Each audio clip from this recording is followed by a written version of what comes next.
a hearing on allegations of CIA involvement in cocaine trafficking. Yesterday, the Senate Intelligence Committee, chaired by Senator Arlen Specter of Pennsylvania, heard testimony from inspectors general from the CIA and the justice system. Recently, the San Jose Mercury News ran a series of articles on the CIA and drug trafficking. The hearing's 2.5 hours.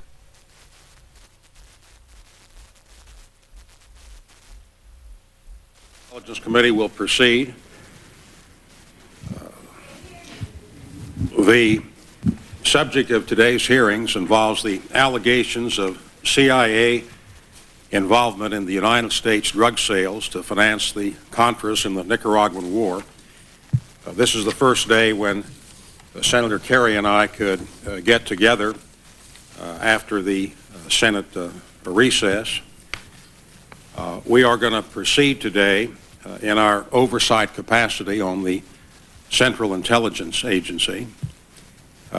We are going to hear from witnesses, Jack Blum, who was formerly counsel to the Senate Foreign Relations Subcommittee, and the Inspector Generals from the Department of Justice and also the CIA to outline the scope of the investigation which will be undertaken on this important matter. During the course of the past several weeks, I've been engaging in a series of town meetings around my state, Pennsylvania, and I note an extraordinarily high level of distrust of the government in so many lines. We see the militia movement. We see what had happened in a small township, Bradford, Pennsylvania, interest in a 20-year-old shooting of a man named Leonard Peltier. And yesterday we noted the filing of an information in the events relating to Ruby Ridge. We intend to move through these oversight hearings very much as the Subcommittee of Judiciary did just a year ago this time on the hearings of Ruby Ridge. We heard some 62 witnesses over 14 days of hearings, and came out with findings right down the middle, and found general satisfaction with what the Oversight Committee did in that situation. And this is a matter particularly suited for oversight. I'm not saying how many hearings we're going to have or precisely what we are going to do, because we're going to have to see how the matter unfolds. But it is a matter of some considerable interest, and it has achieved quite a high level of recognition around the country. I'm going to take a little longer than usual today to set the stage with a summary of the matters as they have appeared in the public media. Beginning August 18th of this year, the San Jose Mercury News ran a 3-day series purporting to trace the origins of crack cocaine epidemic to a pair of Nicaraguan drug traffickers with connections to the U.S.-backed Contras.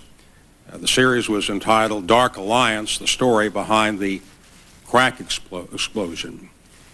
In stating what the San Jose Mercury found, we do not accept them and we do not endorse them, but merely outline these allegations to set the stage for the testimony which we are going to hear today. The series focused on the activities of two Nicaraguans, Oscar Danilo Blandon Reyes and Juan Norvin Meneses Cantarero, and a Los Angeles drug dealer named Ricky Ross. Blandon had served as a minor official in the government of former Nicaraguan dictator Anastasio Somoza. Blandon fled Nicaragua before the Sandinistas came to power and ended up in California.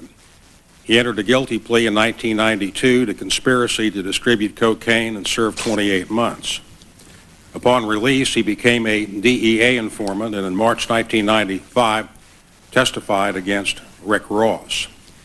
Meneses is currently serving time in a Nicaraguan jail for a 1992 conviction on cocaine trafficking. Meneses comes from a prominent Nicaraguan family, longtime supporters of the Somoza regime. His older brother was a general in Somoza's National Guard and chief of the National Police. Meneses has a long history of involvement in drug trafficking. As early as 1976, the DIA identified him as a cocaine supplier in Managua. He fled to the United States when the Somoza regime collapsed, was indicted by a grand jury in the United States in 1989. Ross, also known as Freeway Rick, is a 36-year-old African-American from South Central Los Angeles. In the 1980s, he became a major cocaine dealer in Los Angeles, rising to such prominence that local authorities formed a Freeway Rick Task Force, so-called, in 1986. And according to the Mercury News series, and what I'm reciting now comes from that series, and as I say, we don't accept it or endorse it, but are repeating it. In 1987, Ross moved to Cincinnati for a cooling off period, and in 1991 was arrested, convicted, and sentenced to 10 years for establishing a cocaine distribution ring in Cincinnati. That sentence was cut in half after he agreed to testify against Los Angeles narcotic agents accused of corruption. In 1995, he was arrested in a DEA sting involving Blondin and was convicted in March 96 of conspiracy to distribute cocaine and is awaiting sentence. The Mercury News series further alleges that in 1981, Blandin became involved with efforts to help the Nicaraguan Contras through largely unsuccessful fundraising rallies and parties. Blandin met Meneses, who encouraged him to sell cocaine to raise money, so says the Mercury series. Meneses took Blandin to Honduras to meet a Contra military leader, Colonel Enrique Bermudez. Blandin has testified that Bermudez told him that the, quote, ends justify the means, close quote. And although Bermudez never mentioned drug trafficking, Blandin began selling cocaine supplied by Meneses to raise money for the Contras. Sometime between 1982 and 1983, according to the Mercury News series, Blandin began supplying cocaine to Ross, who marketed it in the predominantly African-American neighborhoods in South Central Los Angeles. Again, according to the Mercury News series, Ross turned the powdered cocaine into crack and became a major dealer in Los Angeles. According to that series, Meneses supplied Blandin, who supplied Ross with a seemingly, quote, seemingly inexhaustible supply of high-grain cocaine, close quote.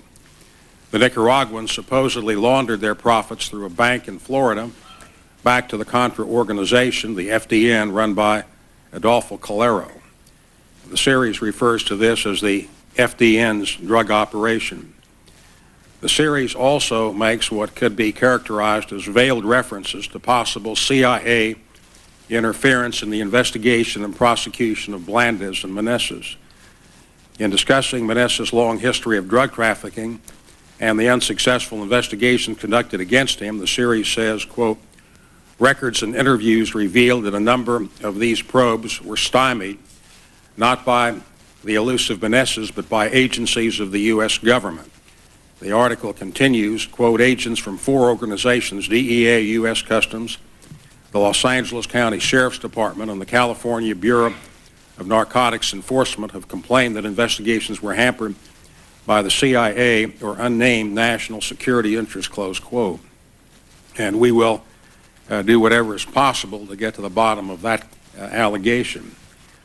Since the series ran in late August, several members of Congress have called for an investigation, and the director of the Office of National Drug Control Policy, General McCaffrey, has also called for a review of the matter.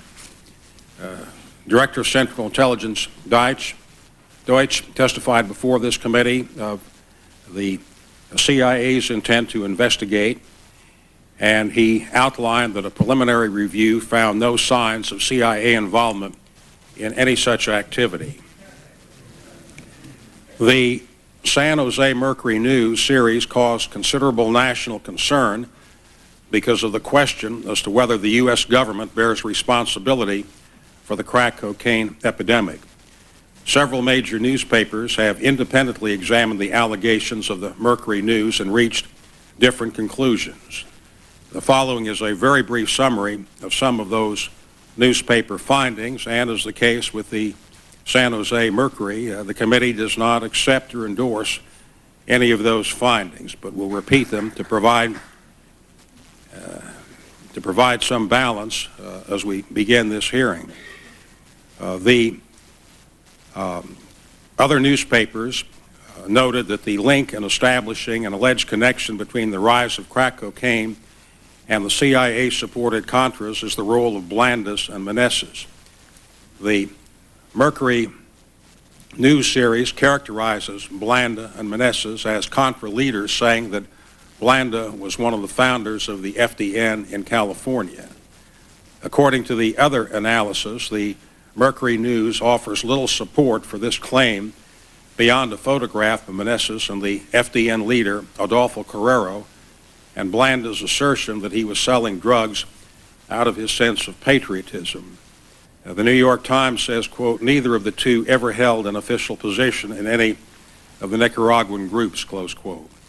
The Los Angeles Times concluded that Meneses gave less than $50,000 to the Contra effort, and Blanda's participation was even more limited. Other press reports have questioned the linkage between Blandon's dealings with Ross and the Contra effort. Blandon's testimony indicates that by the time he started selling to Ross, he had stopped using Meneses as his principal supplier and was dealing directly with the Colombians. Blanda also testified that after his break with Meneses in 1982 or 83, he was not sending money to the Contras, but was in business for himself. It was only in late 1983 that he began his association with Ross. And according to these other news series, if Blandon was buying from the Colombians, then selling to Ross and pocketing the profits, there is no connection, so say these other analysts, between the CIA-backed Contras and the crack that Ross was peddling on the streets of Los Angeles. All sources acknowledge that Meneses and Blandon trafficked in cocaine, but most have questioned the characterization that they fostered the crack epidemic. The Washington Post reported that Blandon, based on law enforcement estimates and his own accounts, handled about 5 tons of cocaine over his 10-year career. That is obviously a significant amount, but it is 0.2% of the nationwide cocaine trade, and raises a question as to whether the Mercury News accurately characterized him as the, quote, Johnny Appleseed of crack in California, close quote. According to the other analyses, law enforcement and academic experts discount the hypotheses that any one individual or organization was responsible for the growth of crack. The epidemic was driven, so they say, by a combination of factors that began appearing across the country nearly simultaneously. These other news analyses concluded that Ross was a major Los Angeles crack dealer, but one of many, and Blandon and Meneses were mid-level traffickers who sympathized with the Contras and probably donated a small of money to the cause in the early 1980s. And the other news analysis say the trio was not directly connected to the Nicaraguan Contras or the CIA, and the rise of crack cocaine would have occurred regardless of their participation. That, I say, is a very brief setting as to what has appeared in the public media. And this is obviously a matter of very, very substantial importance. The news stories directly implicate the Central Intelligence Agency. This committee has direct oversight responsibilities for the Central Intelligence Agency, and we intend to see to it that all the facts are laid before the American public so that we can follow those facts and draw whatever conclusions are warranted. And as I say, today's hearing is just a beginning, where we will hear from a former investigation by a Senate subcommittee, the Committee on Foreign Relations, not the Intelligence Committee, and what investigations are now planned by the CIA itself and the Department of Justice, and this committee itself will be doing considerably further. I now yield to my distinguished colleague, the Vice Chairman, Senator Kerry. Thank you very much, Mr. Chairman. And first of all, I do support strongly your decision to convene this hearing on these very important allegations that have been made against the CIA for its actions during the Reagan administration. Until we have the data, however, which the Inspectors General before us today will uncover, our hearing must be tentative and inconclusive. But it can serve at least one very important purpose. It can signal the seriousness and determination of this committee to learn the truth and to act upon it. This is a very inflammatory subject, to say the least. Either the CIA, a U.S. government agency, approved or condoned the introduction and sale of crack cocaine to Americans in order to finance the Nicaraguan Contras during the Reagan administration. or the people who served in the CIA at the time, many of whom are still serving, have been erroneously accused. We have a duty to get to the bottom of these allegations, and as we do so, I'm confident we'll be guided by the evidence and the evidence only. Speaking of confidence, I know Mr. Hitz, the CIA Inspector General, very well, and I know the statute which makes him completely independent from CIA management. So I have confidence in his ability to get to the facts and to report them. The audience... we're going to ask that the proceedings be conducted in accordance with our regular rules, and we'll hear the witnesses and we'll ask some questions. We ask for no response from the audience, please. And I say to the audience who shows understandable cynicism about my statement that Mr. Hitz has been on many occasions, under a great deal of pressure from the CIA as a consequence of his honest and direct evaluation of their performance. And on many occasions, former directors have actually come before our committee and asked that he be removed because he's done such a thorough job of evaluating.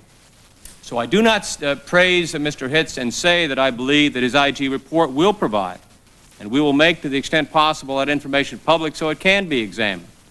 I do not make a complimentary remark about Mr. Hitz in order to cover for the CIA.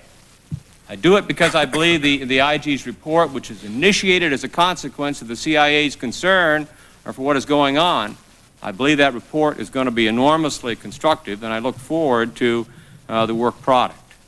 I do not know Mr. Bromwich, but I had the same very high expectation that we have had on Mr. Hitz when he has examined many of these things in the past. I would say parenthetically as well that one of the difficulties that we have is that when we recruit men and women who work, whether it's for the Central Intelligence Agency or the FBI, whoever they're working for, we ask them to do many things, and we ask them to do, above all, to keep what they do in secret. It's a very difficult environment. These men and women have families. These men and women love their country. They're trying to the best of their ability to do their job. I believe that they should be afforded the same presumption of innocence until proven guilty that every other American is given. Regardless of the truth of the specific allegations from the Mercury News, I believe we must also step back and ask how America was affected when the Reagan administration made the policy decision that communism in Nicaragua and not drug trafficking was America's top priority in Latin America. This policy choice may have made it easier for the cocaine cartels to build their business in this country, and it may have placed CIA personnel in contact they otherwise would not have had with drug traffickers. If the worlds of covert action and drug trafficking bumped into each other, we need to know how CIA people reacted and whether those reactions would be any different under today's rules. Mr. Chairman, emotion can be the enemy of evidence, but the emotional reaction to these allegations sends a powerful message. It is our duty as elected officials to listen to the message, learn from it, and act on what we learn. The message I am hearing is a deep-seated cynicism and hostility towards government and its motives on the part of many in the African American community. They contrast the government's military and scientific prowess with its failure, a long-running bipartisan failure, Mr. Chairman, to keep drugs from ruining their families and their neighborhoods. And they conclude their government is, at best, indifferent to them. From their perspective, the war on drugs is war against the people of our own inner cities, not against those who mastermind and profit from this trade. And when you look at the great majority of those in prison for drug offenses, you can hardly argue with this point of view. If we are to bring something positive out of these allegations, Mr. Chairman, we must hear this message, and we must work across party lines with the administration and with state and local government to put in place counter-drug programs which everyone in the country, including those in the inner city, can see are effective and are for the benefit of all Americans. A democratic government can't last very long if many of its own people view it as an enemy. Thank you very much, Senator Kerry.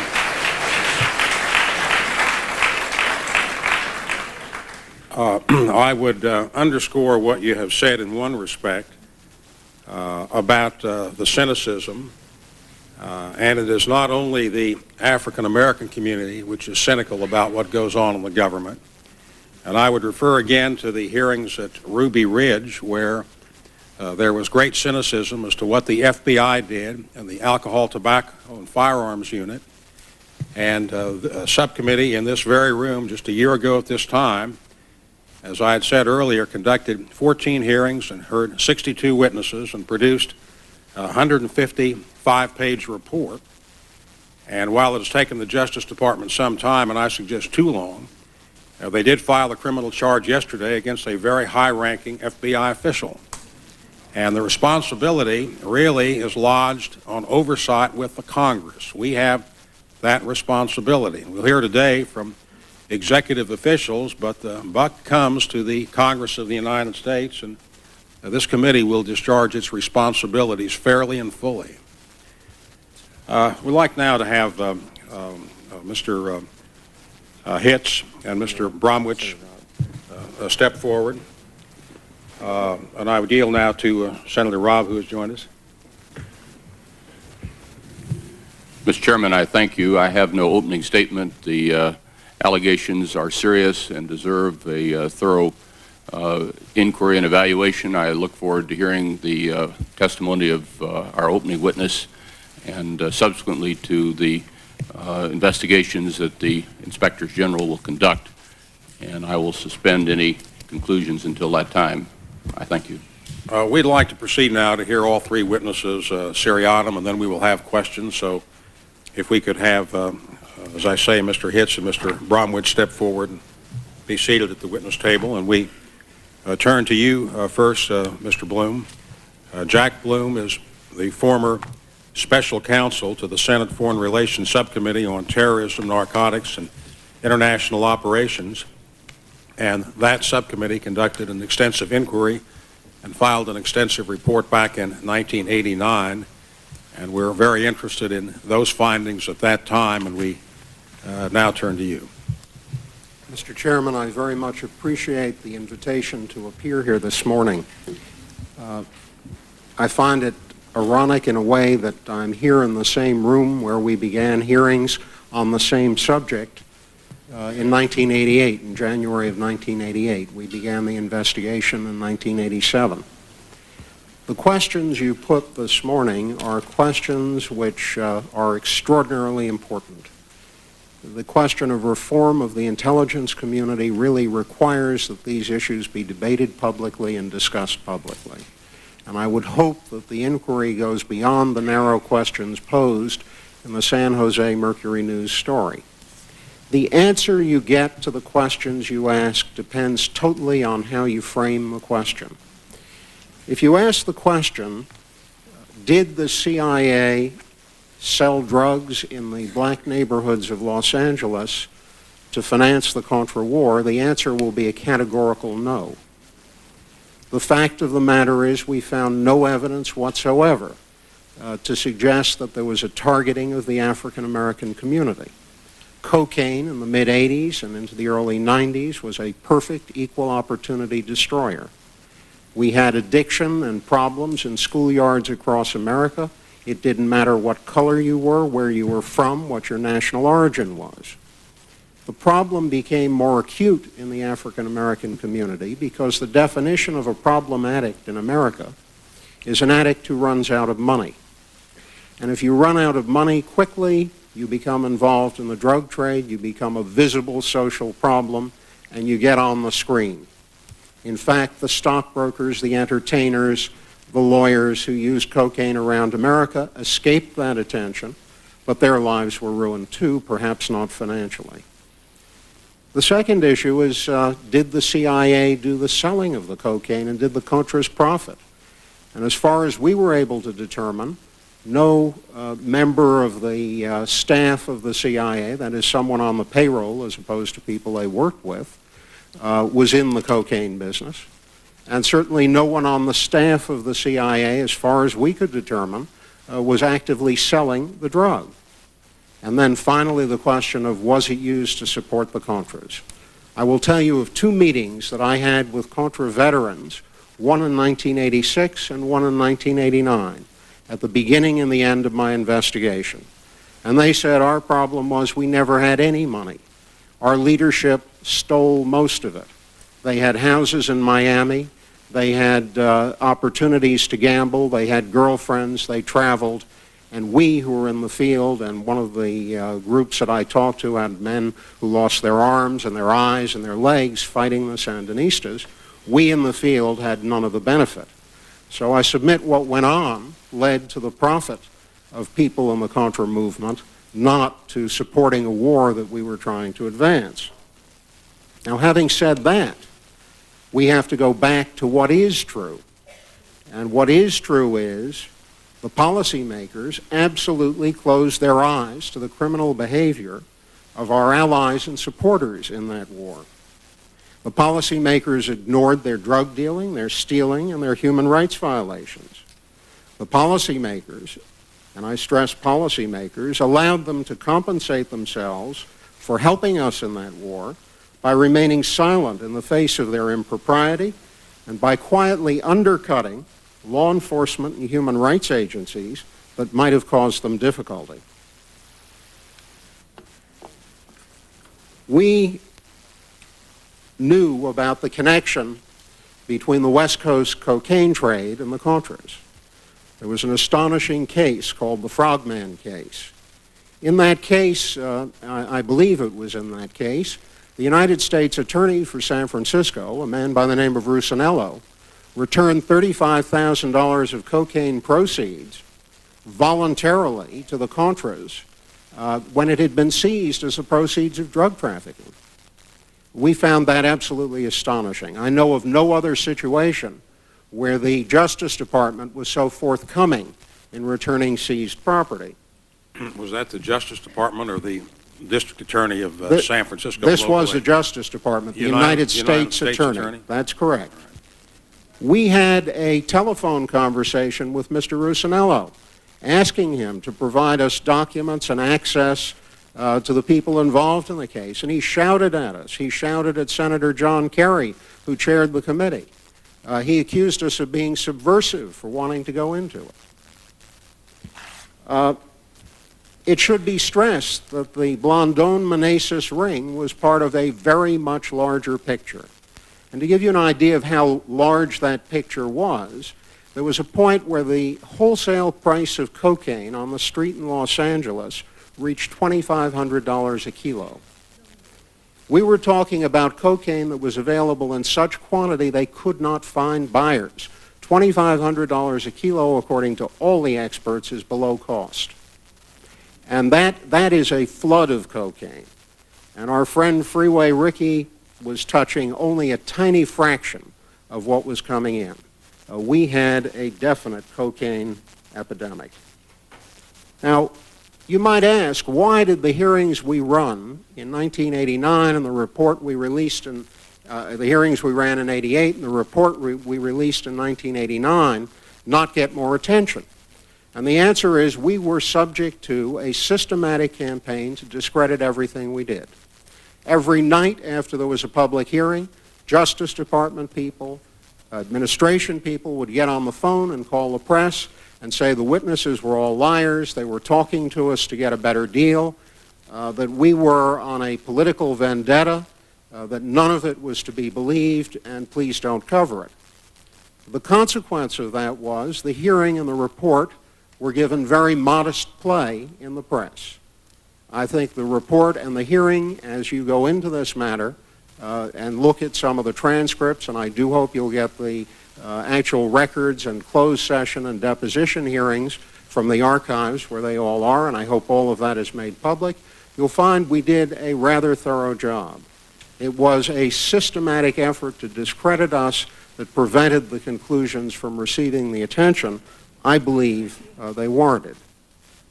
Now, I would argue that over a long period of years, covert operations were undertaken. And it's not only the CIA, obviously the decision in that area is at a political level, and the CIA would be an implementing agency. Were taken on an ideological basis that verged on religious belief, and with an eye to short-term results and not long-term consequences. Never again should that kind of ideological blindness and short-term vision infect intelligence assessments. In the 1980s, all of us could count the number of people dead on the streets of America as a result of the drug problem. You couldn't find me a single person in America who had died as a result of an attack by a Sandinista inside our borders. There should have been some ability to notice that distinction and understand the importance of the drug problem and understand that that had to be addressed, and at the very least that anything you did to solve any other foreign policy problem not make the drug problem worse. I think that among the other things you should be looking at is a review of the relationship in general between covert operations and criminal organizations. The two go together like love and marriage. And it's a problem which really has to be understood by this committee. Criminal organizations are perfect allies in a covert operation. If you sent me out of the country to risk my life for the government, to do something as a spy in a foreign land, I would think criminals would be my best ally. They stay out of reach of the law.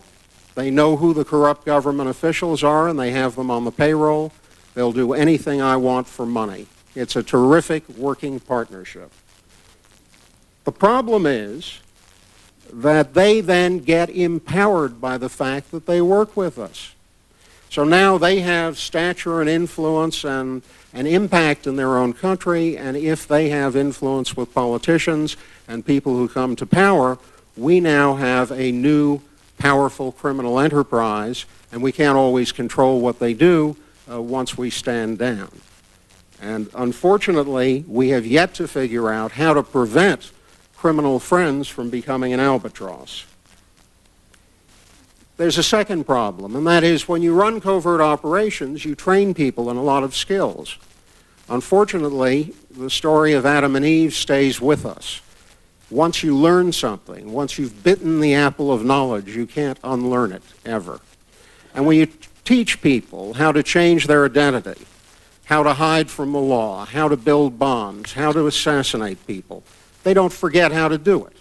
And you wind up, after the covert action is over, with a disposal problem. We've never been very good at handling disposal. We had that problem in the Bay of Pigs. Bay of Pigs veterans have turned up in everything from Watergate to the Letelier assassination. There's a list that's so long it's painful to recount. Now, the connection with the drug trade, and I had to go into much of this in preparation for the hearing, and we heard it again and again from people we talked to, goes way back. We were involved in assisting the Kuomintang armies against Mao Zedong in the 1950s. During that period, we supported people who were in the heroin trade in the mountains of Burma, and those Kuomintang armies helped themselves and financed themselves out of the heroin business. It turned up again in the Vietnam War, where our allies, the Hmong tribesmen, were in the heroin business. There were many accusations and all kinds of stories about, was the CIA dealing heroin? And the answer was, we're not doing it. Probably true. It's our allies, and we have to work with whoever we have to work with. In Afghanistan, recently, we've had allies who went into the heroin business big time. It's the largest cash crop in Afghanistan. It's the most important export from the region. It's coming out by the ton. And we also have a disposal problem. We have all kinds of people who've been trained in bomb making, and by God, they've been with us everywhere from the World Trade Center to Paris and all over the world, wherever there's somebody who doesn't suit their ideological tenor. Now, to turn specifically to the Latin American story and where our investigation picks up on the drug trail.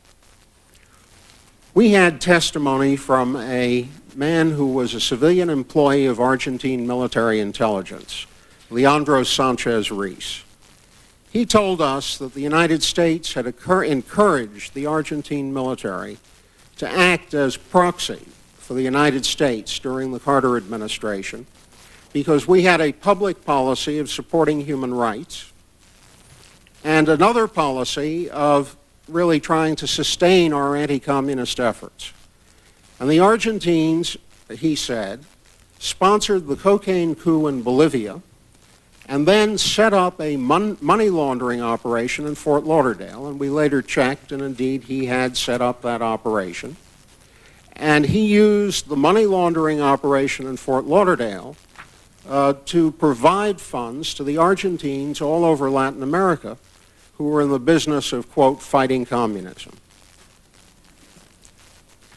We should remember that it was the Argentines who were the original trainers of the Contras. They were the ones who brought the original Contras to Honduras, Guatemala, and began to teach them how to do what they had to do against the Sandinista government.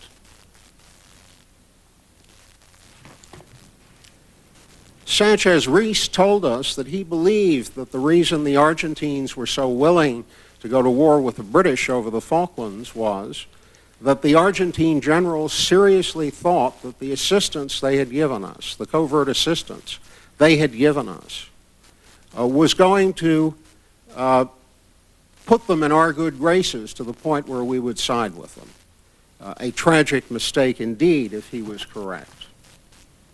The second man who turned up on our screen, very big time, was General Noriega. And as you'll recall, press accounts have said it, the government has made this public, so I'm not saying anything that's classified. Noriega was on our payroll. The accounts we heard were that he was getting paid some $200,000 a year by the United States government. At the time that was going on, virtually everybody who dealt with him knew he was in the drug business. It was an open secret. In fact, it was so open it appeared on the front page of the New York Times in June of 1986. I testified about it in the closed session of the Foreign Relations Committee in 1986. We have, as the absolute low point of the Contra War, Ollie North having a meeting with General Noriega, and he recorded that meeting in great detail in his notebooks, in which he's bargaining with Noriega. Noriega says to him, I've got this terrible public relations problem over drugs. What can you do to help me? Here's what I'll do to help you. I'll assassinate the entire Sandinista leadership. I'll blow up buildings in Managua. Ollie doesn't call the cops.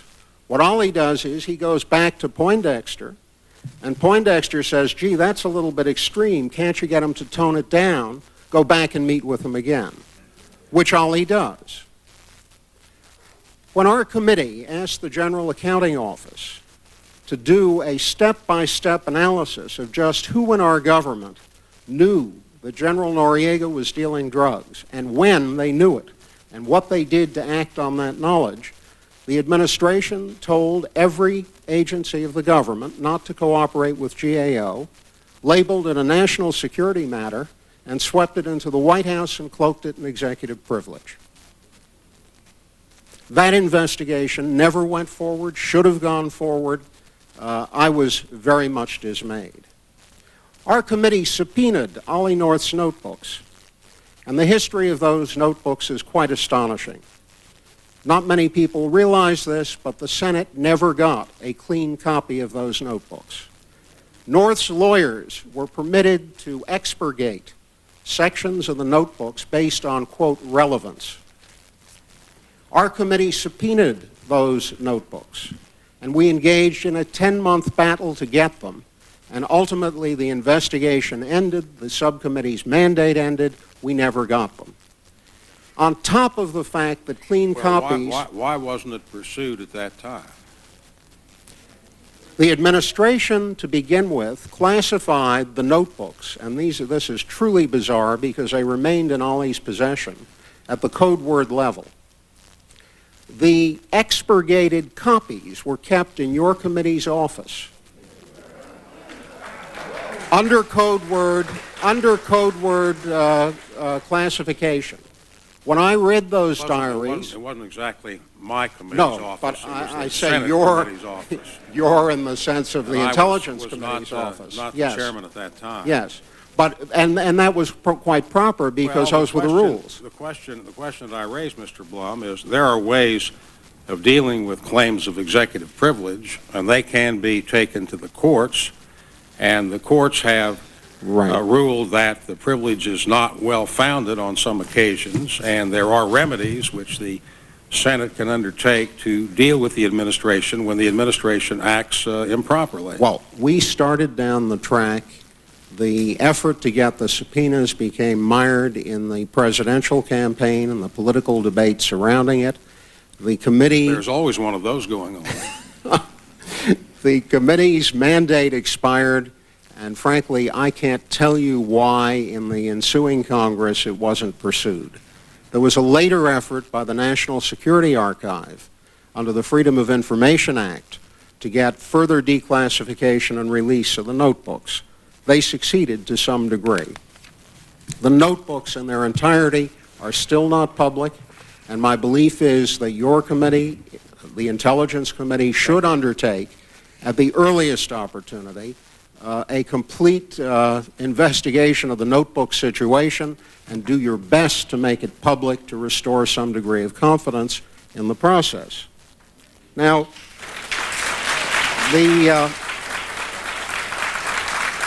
the problem of General Noriega and Ollie North's notebooks and what was in them is only one of a number of problems related to this war and related to drug trafficking that we stumbled into.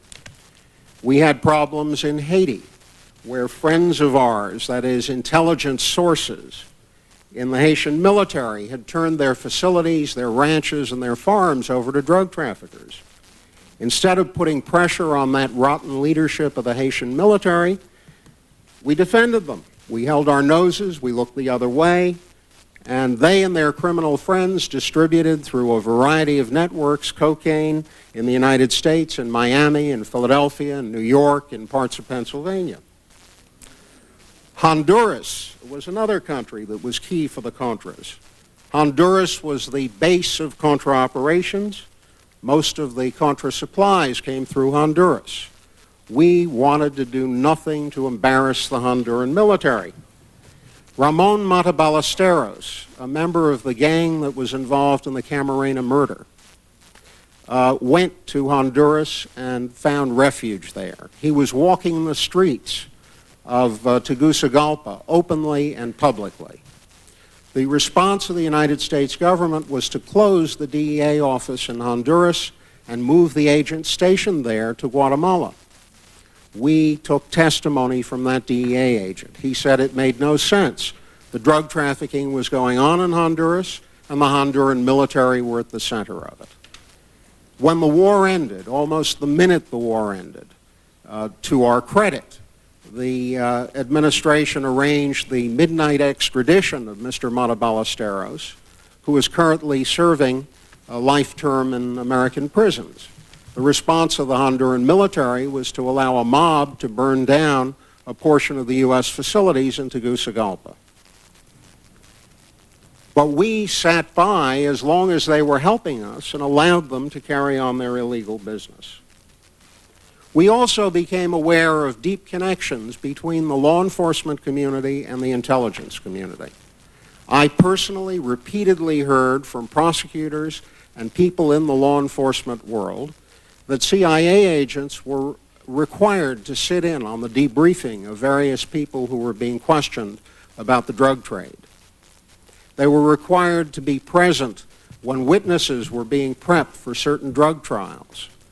At various times, the intelligence community inserted itself in that legal process. I believe that that was an impropriety, that should not have occurred. Well, when you say inserted itself into that process, are you suggesting that the intelligence community thwarted or stopped prosecutions which have gone forward? That too. Well, could you be Let me explain. We're going to have this hearing conducted without interruptions from the audience. You are all here and you're all invited to stay, but if there are interruptions, we can clear the room. Proceed, Mr. Blum. There were first participations in the investigative process, a process and procedure for clearing informants that were put on by DEA, a process of being there for debriefings of important witnesses.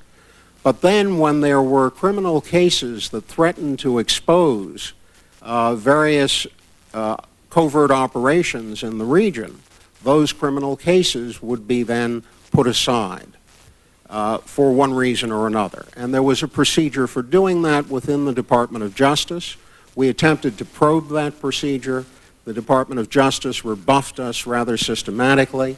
We had some conversations with one of the Justice Department officials involved and took his deposition, but we were never able to get really satisfactory responses to the questions we asked. We do know that Ollie North directly intervened in a number of cases to help people who had helped the covert war. Well, Mr. Bloom, when you come to that subject, during my earlier tenure on this committee, I saw that done much to my dissatisfaction. There is a statute which sets forth proceedings where the Department of Justice is authorized to drop prosecutions where they cannot make disclosures of confidential informants. And I personally have questioned the wisdom of that kind of a procedure, but it is authorized by U.S. law. Mm-hmm. And this committee was frequently rebuffed by claims of that sort. But let me ask you a question relevant here. Did you ever see any of that interference by U.S. intelligence, CIA, or otherwise, of any prosecutions against cocaine in Los Angeles? We did not focus on Los Angeles and Los Angeles prosecutions. I can tell you there were cases in Miami, and there were other cases in other parts of the country. Well, I think we refer to them, and if you dig into the materials, I can't remember them off the top of my head. All right, you say there were not cases in Los Angeles, but were there? We didn't find them. That doesn't mean there weren't any. Well, I understand that, but I'm asking whether you found them. But you say you did find such cases in Miami. Now, right. Did those cases permit cocaine dealers to continue to operate? One had the sense they did, but we could not get, when we got into this area, we confronted an absolute stone wall. Bill Weld, who was then the head of the criminal division, put a very serious block on any effort we made to get information. There were stalls, there were refusals to talk to us, refusals to turn over data. An assistant U.S. attorney who gave us some information was reprimanded and disciplined, even though it had nothing to do with the case, in a confidential way. And he simply told us about procedure. Who was he? I don't recall his name, but it's in our hearing materials, and we can furnish that for the record. We had a series of situations where Justice Department people were told that if they told us anything about what was going on, they would be subject to very severe discipline. And I got a lot of backdoor information, and then I was told I couldn't ever use it because the careers of the people involved would be seriously compromised. Now, we had another problem. Wait a minute. When you were told that, did you make any efforts to use that information? Yes. What did you do? We went back to the Justice Department. We talked to them. We said, we really want to talk to these people, and they simply stonewalled us. Now, you're saying that you received information on a voluntary basis, but under an agreement not to use it because it would affect the careers of those individuals. Right. And you honored those we honored the confidentiality. It's the only way, I'm sure you understand that you can ever get anyone to talk to you. But then we went back and tried to get the information on the cases. And as soon as we did, the answer was, sorry, we can't do that, and there were 1,000 excuses. We ran into another procedure which was extremely troubling. There was a system for stopping customs inspections of inbound and outbound aircraft from Miami and from other airports in Florida. people would call the customs office and say, stand down, flights are going out, flights are coming in. We tried to find out more about that and were privately told, again by customs people who said, please don't say anything, but the whole thing was terribly informal and there was no real way of determining the legitimacy of the request to stand down or the legitimacy of what was on the plane and going out to people in the field. That I found to be terribly troubling, and it's a matter that you all should be looking at very carefully. There was a flip side to this drug problem as well. One of the favored techniques of various people in this operation was whenever there was someone they didn't like, they would label him a drug trafficker. So we ran into the case of Ron Martin, who had set up an arms warehouse in Tegucigalpa, Honduras, and he did it at the request of various friends of his in the U.S. government, and it was sort of a pre-positioning of weapons to help the Contras. And the idea was that when the ban on direct aid was lifted, his stuff could be sold. Ron Martin was a potential competitor of the Secord North supply network. North started telling everyone that the Martin warehouse was financed by cocaine, not to deal with it. And the impact was to destroy Ron Martin financially. So this became a matter of affirmative and negative use. I would say that based on my experience with this affair and my look at the long history of our covert operations dealing with criminals and drug dealers, that this entire affair needs a thorough review, a historical review, as well as the narrow review of the issues posed by the article in the San Jose Mercury. The problem, as I see it, is if you go to bed with dogs, you get up with fleas.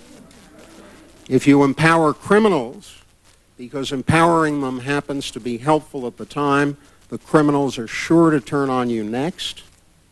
And the people who plan covert operations should know that and should be held accountable for not telling their bosses if in fact they're dealing with this kind of guy and they do come back and bite them. The most important loss that we had as a result of the covert war in Central America was the loss of public trust in the honesty and integrity of the people who run America's clandestine operations. The measure of that is how ready everyone is to believe Freeway Ricky and his fable about being the arm of the CIA and selling crack in Los Angeles. Ricky deserves life in prison for what he did to his people in his community. The CIA didn't make him do it, and the profits from his deal certainly didn't go to help the Contras. But that does not mean that there is not a need for a very powerfully done investigation and a backward look at the entire 40-year history of this problem. Thank you, Mr. Chairman.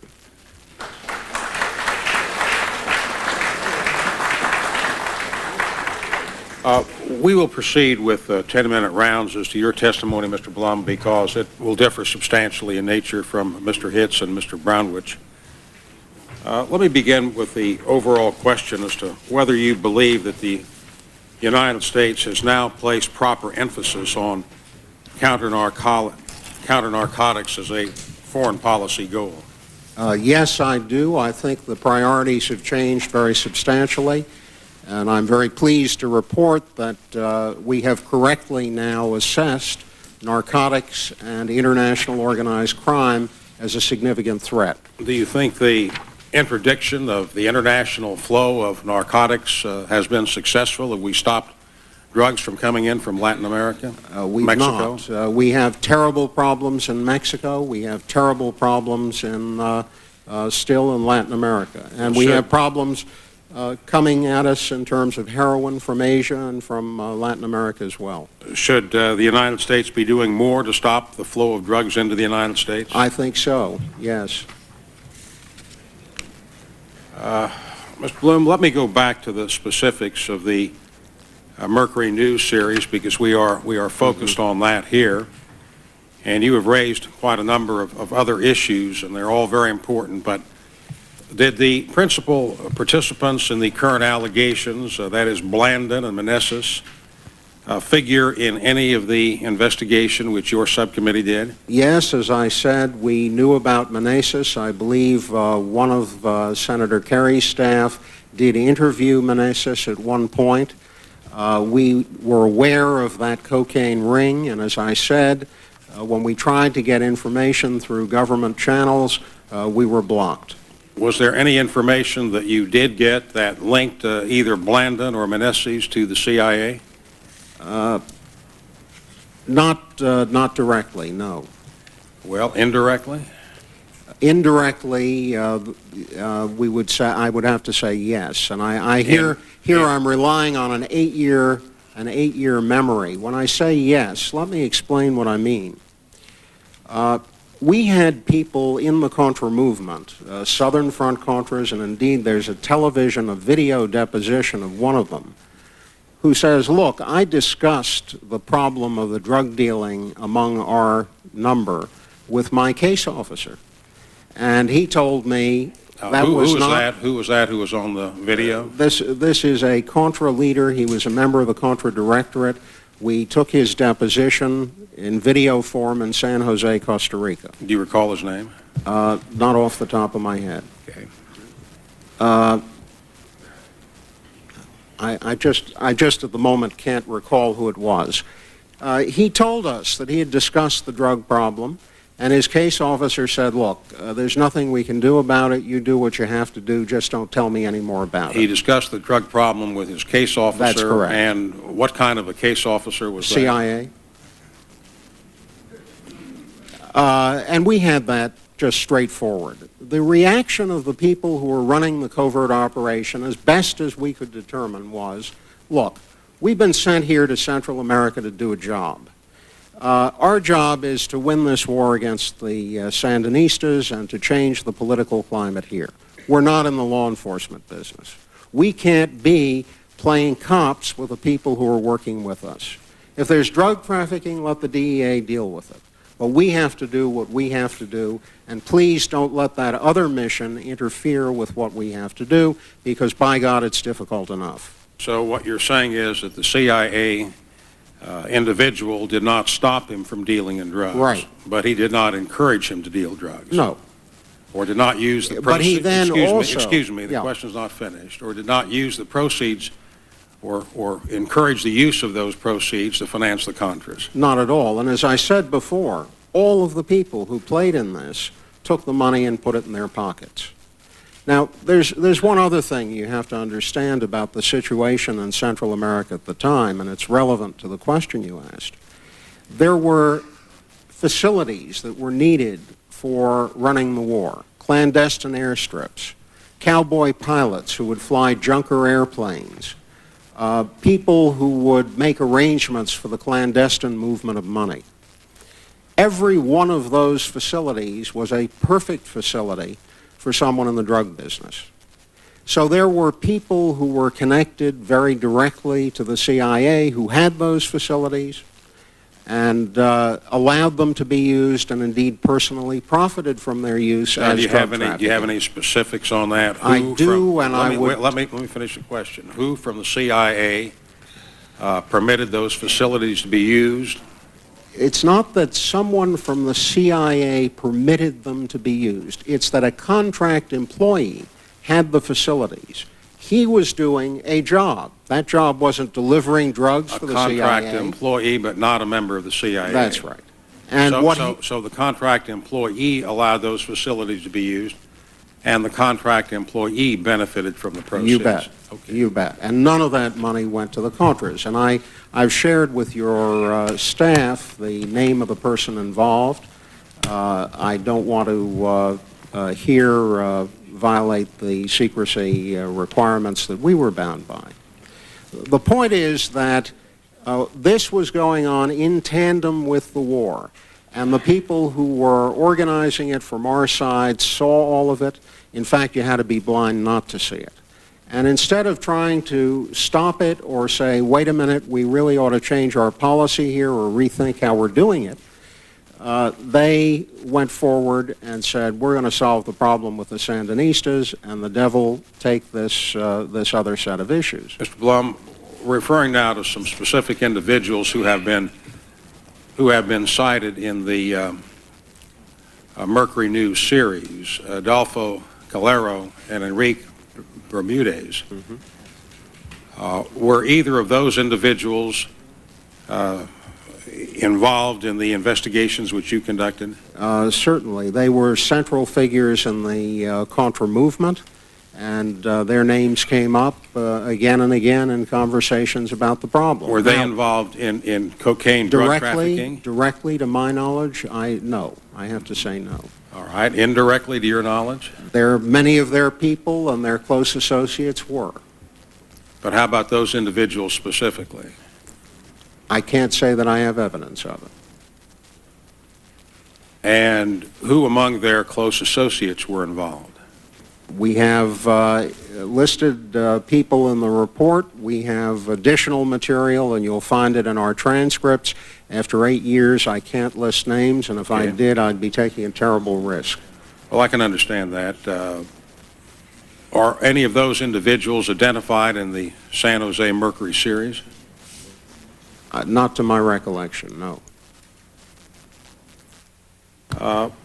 Going back to the issue of covert operations, Mr. Blum, based on what you have found, do you think the United States Congress, as a matter of public policy, ought to ban covert operations?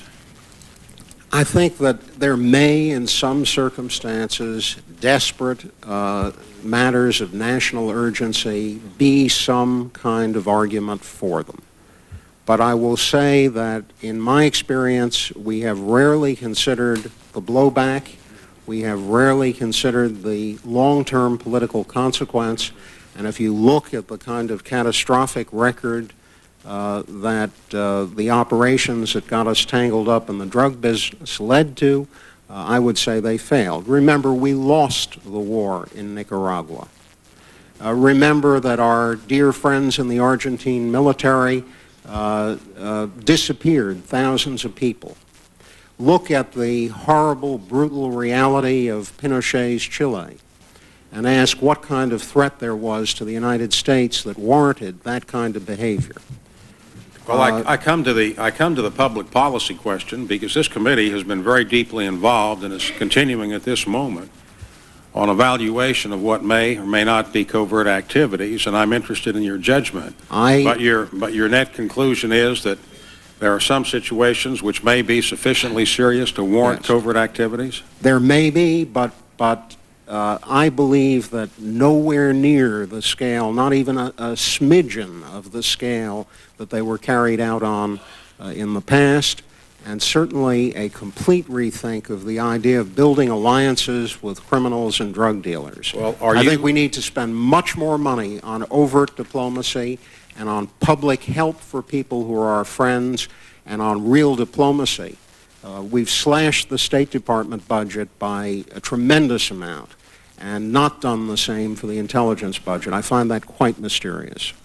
Do you think we have slashed the State Department too much in the past several years? Way too much. There's no money for people to travel, no money for them to negotiate, no money to bring foreign leaders here to teach them, to educate them, no opportunity to bring emerging leadership here. We have a very real budgetary problem in the My State time is Department. up, and I want to just ask you two very pointed questions. When you say that there have been too many covert activities, are you aware of how many covert activities there have been? Because the findings are secret. They're made by the President. They're supposed to be secret. There are a fair number that do remain secret, believe it or not, because this committee does review them.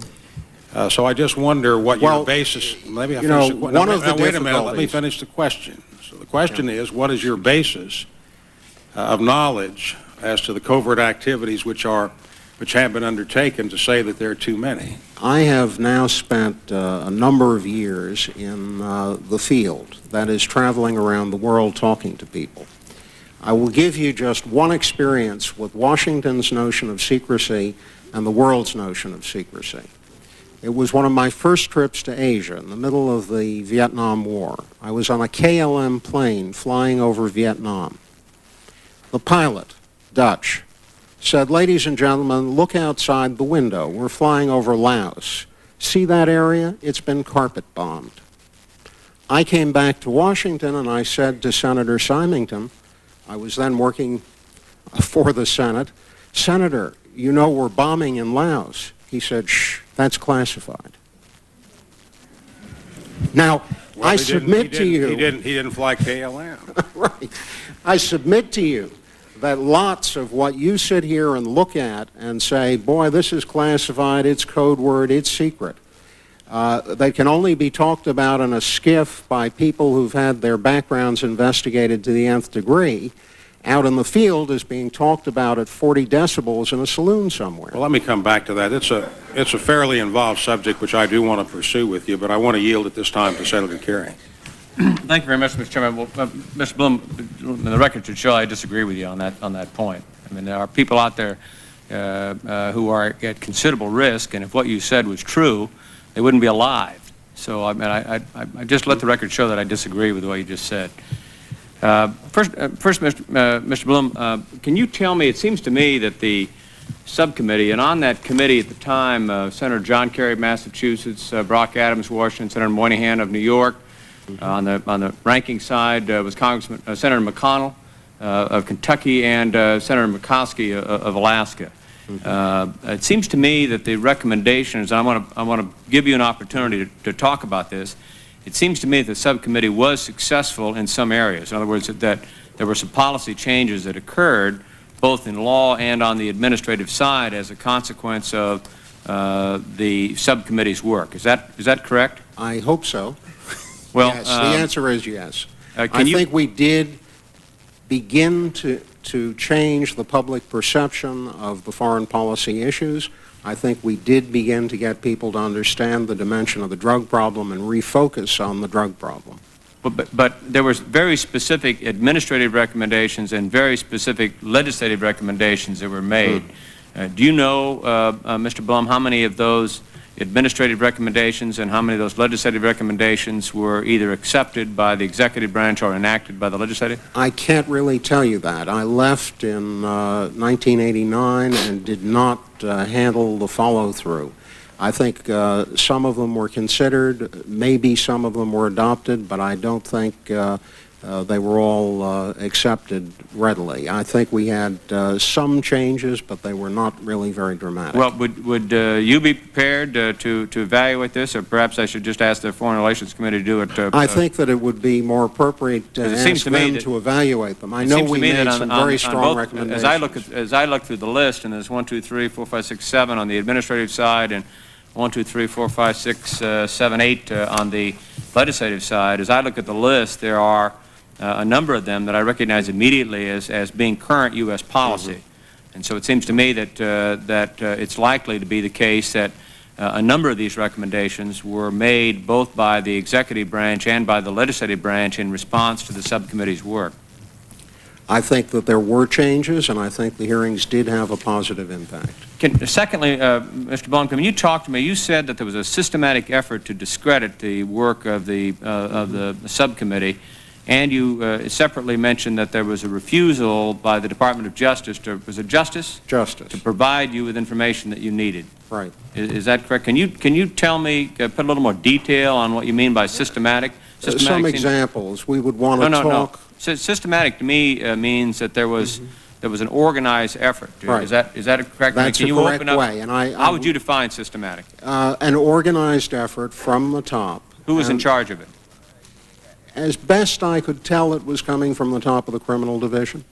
Who was at the top of the criminal division? Bill Weld. And when you say the effort was made, what would they do? Would they call? You said they would tell U.S. attorneys systematically, you can't talk to them, don't give them paper, don't cooperate, don't let them have access to people who you have in your control. And we had a very tough time finding things out. Thirdly, Mr. Blum, I don't want to get into a great deal of arguing about this, but I think it might be important just from the standpoint of your evaluation of when, in a covert environment, U.S. personnel should say that we're going to provide this information to law enforcement in order to be able to bring a conviction. It seems to me you're saying this is one of the trickiest questions in the law enforcement intelligence agency world, and I should spend a minute giving you just a little bit of the flavor of why it's so devilish. Well, actually, you needn't give me a minute, because I could give you an hour as to why it's devilish. Okay. I understand that it's devilish. What's your view, Mr. Blum, of the Contra policy itself? Did you support at the time the Contra policy? Did you believe it carried a high priority? It was good? I thought that next to other things that were going on in the hemisphere, the problem of a Sandinista government in Nicaragua was really at the low end of the scale. But did you think the Contra effort? I understand that, but did you think the Contra effort was worthwhile? Did you support it publicly? I didn't think it was worthwhile. I didn't take any position on it publicly. I thought that it was a wrong affair, but my business was to find out what was going on in the drug trade. And we looked not only at the Contra problem, but we looked at drugs going through Cuba, drugs going through the Bahamas, and all of the different national security issues that were tangled up in those as well. So, and we had bipartisan support. This was not a political effort to unstring the Contra war.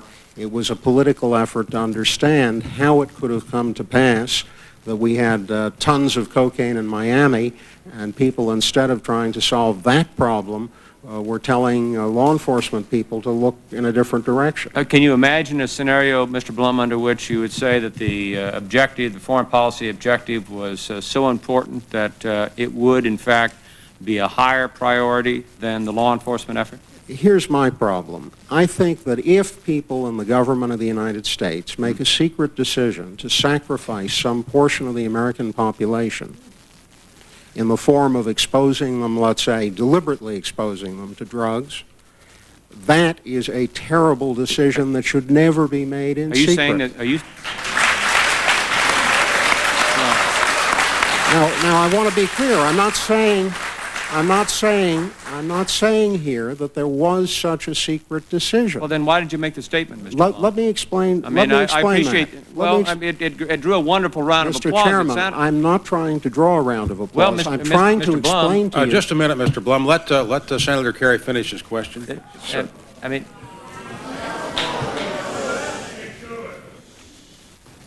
you made a statement that was in the context of this overall discussion of what's going on with the CIA's efforts in the Contra policy, and it seemed to leave the impression, at least, that U.S. policymakers consciously sacrificed a portion of the U.S. population. Mr. Chairman, I will say to the members, I support the chairman when he says this public hearing has to be conducted with some civility, and the audience is welcome and invited here, but I will support the chairman's decision to clear this room if we continue to get interruptions. It does not work for us. You heard my opening statement. We're not trying to cover up anything. Mr. Chairman,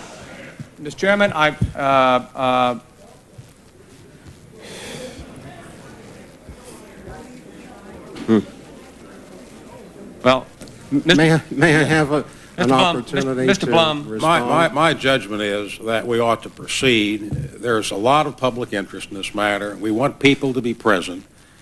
We can't identify who's saying what. We're not going to get into any investigations. We just ask for your cooperation in allowing us to proceed with the questions without a response to the extent that you can. I would like to try to answer that as best I can.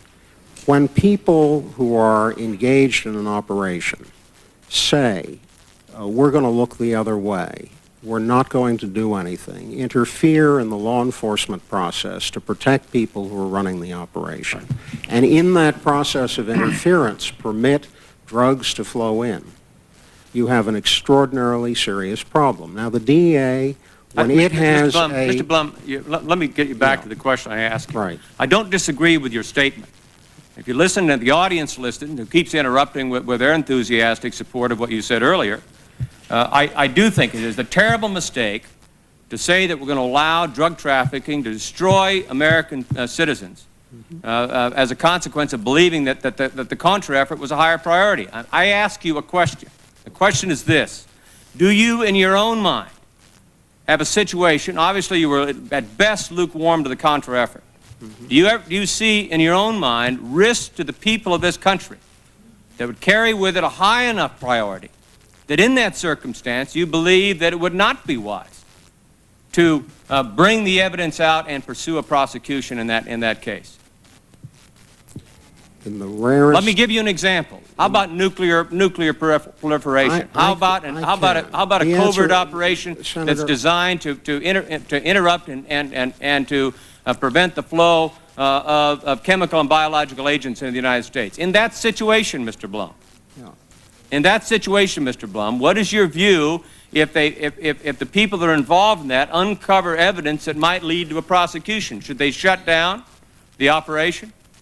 I understand that, and there are circumstances where I would agree that you would shut down a prosecution, but you don't do it the question isn't, is there a bright line and can we draw a bright line?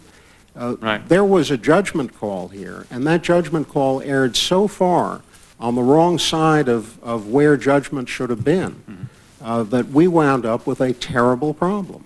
And that terrible problem was a de facto result that I was describing. That is, where many people did suffer as a consequence. And I started to say, when DEA allows a controlled delivery of drugs, there is a furious debate.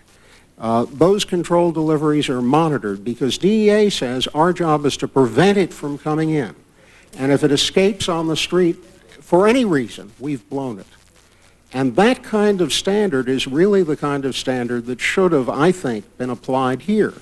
And maybe you can give me, and maybe we would both agree, that there is some dreadful circumstance where this should have occurred and been allowed to occur and so on. And I probably could be convinced in the right set of circumstances. But the problem was that that issue wasn't put that way, and the sensitivity to what was going on was simply missing. Thank you, Mr. Thank you very much, Senator Kerry. Senator Robb. Mr. Chairman, I think that I will defer any questioning at this point. I think the challenge to the committee has been sufficiently articulated, and I think the sensitivity and volatility of the concerns are such that it would be appropriate to have the two inspectors general complete their work before, at least as far as my own participation is concerned. It is the matters that are under discussion are extremely serious, and I think they deserve as factual an investigation as we can provide, and I'm not sure that attempting to come to conclusions at this point would advance the cause that I know that the chairman and the vice chairman seek in holding these particular hearings. I would ask a procedural question perhaps to Mr. Blum, and that is whether or not you believe that the authority of the inspectors general is sufficient to provide the kind of answers and the kind of objectivity that your concerns have addressed to whatever conclusions this committee might draw from those reports. I think that the authority is sufficient as far as the behavior of people who are employees of the specific agency in question, the Justice Department or the CIA. The rest of the question, which is at the political level, at the NSC, and the policy decisions taken, will undoubtedly wind up in that realm of executive privilege and top secrecy. And therein lies the very great difficulty in expecting the inspectors general to solve the problem. I think we can find out whether CIA employees followed the rules. I don't think that the inspector general can tell you all about what Ollie North did and didn't do, or what was going on in that circle of people and who they brought in and what they told people to do. And we know enough now to know that many people played out of channels and did things out of channels or didn't necessarily report them. So I have a sense you can get a good part of the way. I'm not at all sure you can get all of the way. Mr. Chairman, I think that I will persist in withholding at this point. I do have a couple of articles that I was going to use as the basis for questions that I would like to simply provide to the those who are going to conduct the investigations to consider as a part of any other information they may bring to bear on their investigations. And I will await a formal completion of their activities. I know that they haven't had an opportunity to speak formally yet, but some indication of when they believe that their reports would be available would be useful, at least to me, in terms of figuring out what kind of time frame we're talking about, getting the kinds of facts that would hopefully address and perhaps put to rest some of the questions that have been raised. Senator Robb, we will address that time frame, what they expect to do. Thank you, Mr. Chairman. Thank you, Senator Robb. Mr. Blum, just a few more questions. Coming back to the end point of my inquiries as to covert actions, and you gave the one illustration as to KLM, and I think it is obvious that there are covert activities which are known beyond the realm of secrecy, but your critique is very forceful, and it may well be that the Congress ought to make some different conclusions as to covert activities. So that's why I was asking you the basis for your statement that there are too many covert activities. As a generalization, the covert activities are only known to the oversight committees. The covert activities are undertaken after a finding by the President, so people in the executive branch know, and we have some oversight. And it is true that sometimes covert activities are disclosed in the public media, but it is a relatively rare occurrence considering how many there are. So that's why I ask you the question, to what extent do you know of the covert activities to come to a judgment that there are too many and they're too far-fetched? Maybe what I should be doing is paying much more careful attention to language. I understand that in defining a covert activity, you have a very specific definition in mind. The question may turn more on relationships and ongoing arrangements than specific presidentially authorized covert activities. So on the question of protecting our friends in different places, whether they've been engaged in human rights violations or in drug trafficking violations, there may not be a covert activity as defined by law, as authorized by the President, but there may be ongoing relationships. This may be a definitional question. I may be saying something different than what you mean.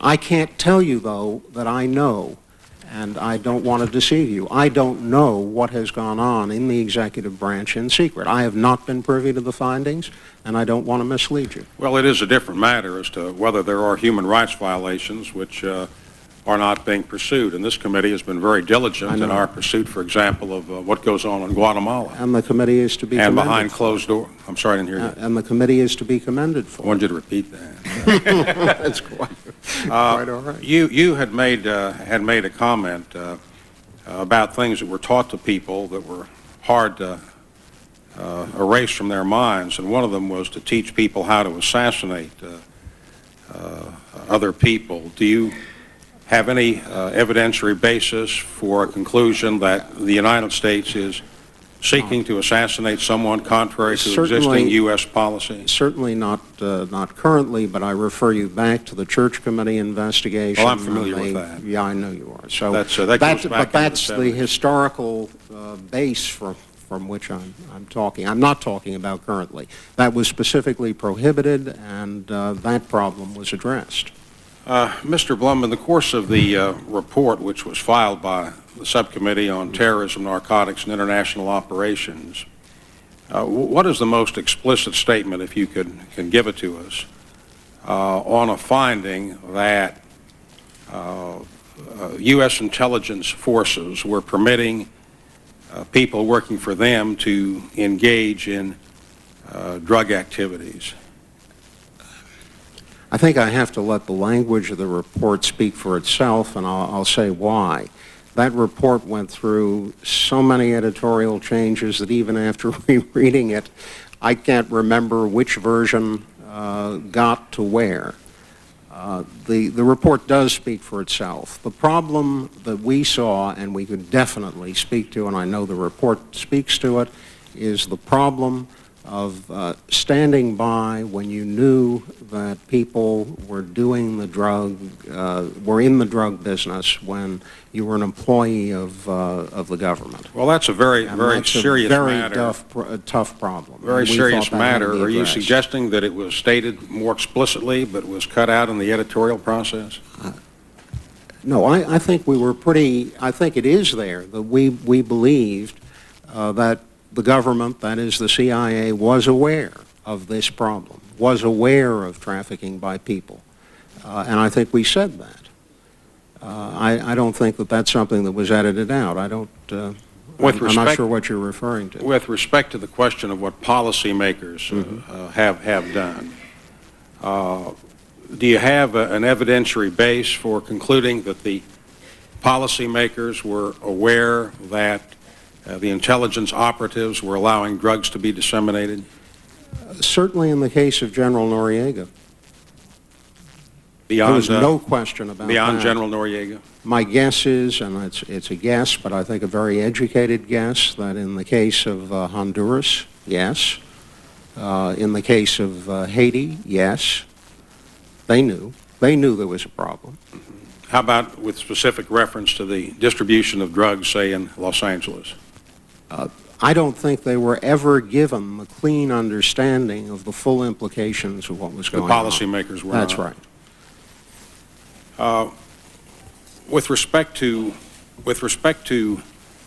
Colonel North, and there you raise very, very serious questions. The Congress had said there'd be no more support for the Contras. I voted with the majority on that, opposed to supporting the Contras. There was a select committee which investigated that matter. The investigation was started by the Intelligence Committee when I was on it at an early stage, and it was my hope that the Intelligence Committee would have pursued that, but a select committee took over. And you had access to challenge the refusal of the executive branch to turn over information to you. Let me tell you this, Mr. Blum, that's going on today. Senator Kerry and I are fighting with many of the departments of the executive branch about not disclosing materials to us. And it is an extraordinarily laborious process, and I believe that started in George Washington's day. It didn't, it's been going on a long time, and it is very frustrating and I think very damaging to the country that we do not have access to materials. The Select Committee with Senator Inouye, an outstanding chairman, you had your own committee. You did not lack for political power to pursue the committee's investigation and to pursue in a judicial context to find out more about Colonel North.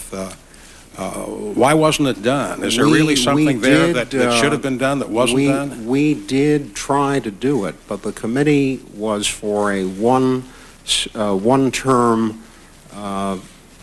2-year mandate, and the mandate of the committee expired at the point. Did you seek a supplemental mandate? Senator Kerry did, and it was turned down. Do you think the Select Committee was derelict in not pursuing North further? I think that North should have been pursued further, that the diaries should never have been accepted in an expurgated form, that they should never have remained classified to the degree they did. And some of the things that happened with the classification of those diaries was bizarre. Once, when they were declassified in part by the Select Committee, some passages were declassified, others kept secret. Then, in the Freedom of Information suit, they were put through the classification process a second time, and the second time, some of the things that had been released before were classified, and some of the things that were secret before were made public. And that undermined any confidence at all in the process that went on. You have two sets of those diaries with different classifications. Senator Kerry? I have no follow-on questions, Mr. Chairman. Senator Rahm? I have no questions at this time, Mr. Chairman. Well, thank you very much, Mr. Blum. We'd appreciate it if you have the time, if you would stay, because Certainly. there may be some issues which will arise during the course of the testimony from Mr. Hitz and Mr. Bromwich we'd like to have your information on. We now turn to Mr. Fred Hitz, who is the Inspector General for the Central Intelligence Agency. Welcome, Mr. Hitz. The floor is yours. Thank you, Mr. Chairman. I don't know, is this microphone on? It is. In the letter that you sent on October 18, inviting me to appear, you asked that to the extent possible in an open hearing, you would like to hear from me about the nature of the allegations, the scope of our investigation, and the results of any previous investigations or reviews conducted by the CIA that may be relevant. Now, you, sir, have sketched the allegations in the San Jose Mercury, and I don't think I need to repeat those at this time. But I will, if you would permit me, go through how we got involved in this, the direction from DCI Deutsch. And that would be fine, Mr. Hitz. We would appreciate that. On 3 September, after the appearance of the Mercury articles, DCI Deutsch wrote to me that he had, quote, no reason to believe that there is any substance to the allegations published in the Mercury News, end quote. However, he requested that I initiate an immediate inquiry into the matter because of the seriousness of the allegations and the need to resolve definitively any questions in this area. At that time, DCI Deutsch also requested that I submit a report to him within 60 days containing our findings and conclusions. In 4 September letters to several members of Congress, this committee and its counterpart in the House of Representatives, DCI Deutsch explained his decision to request an Inspector General investigation. He also stated that a review of agency files, quote, including a study conducted in 1988 and briefed to both the intelligence committees, supports the conclusion that the agency neither participated in nor condoned drug trafficking by Contra forces, end quote. Further, according to the DCI, the agency never had any relationship with the two individuals alleged by the Mercury News to have funneled drug trafficking profits to the Contras. Also, the DCI stated that the agency had never sought to have information concerning these individuals withheld in a drug-related prosecution of a third individual as alleged in the Mercury News. We also, as an office, recognize the seriousness of these allegations, and accordingly, we reacted quickly to the DCI's request by organizing an initial team of 3 investigators, an auditor, a research assistant, and a secretary to conduct a preliminary review of the scope and nature of the issues involved. That team developed, and I transmitted to all agency components a 12 September 1996 request for comprehensive searches of all agency record systems regarding a broad range of relevant subjects. The request also called for the components to designate specific personnel who would be individually responsible for certifying to the thoroughness of those searches. We also published a bulletin to all agency employees explaining the nature of our investigation and asking that they provide us with any relevant information in their possession. The search request extended to any and all documents and information, regardless of its form or sensitivity, relating to, number 1, any CIA connection with a number of specific individuals. 2, any possible drug trafficking and related activities by the Contras or associated persons. 3, what action CIA took in response to such information. And 4, any contacts with federal, state, local, or foreign law enforcement entities in regard to these individuals and activities. Because of the DCI's request for a report within 60 days, we established a deadline of 18 September for the components to provide our office with copies of all responsive documents and information. It has since become apparent that there is absolutely no chance we will be able to meet anything like a 60-day deadline.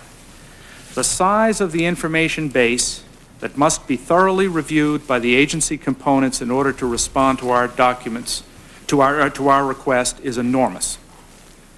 For example, our team has reviewed over 5,000 cables that were identified in our own preliminary and limited electronic search of the agency's cable database.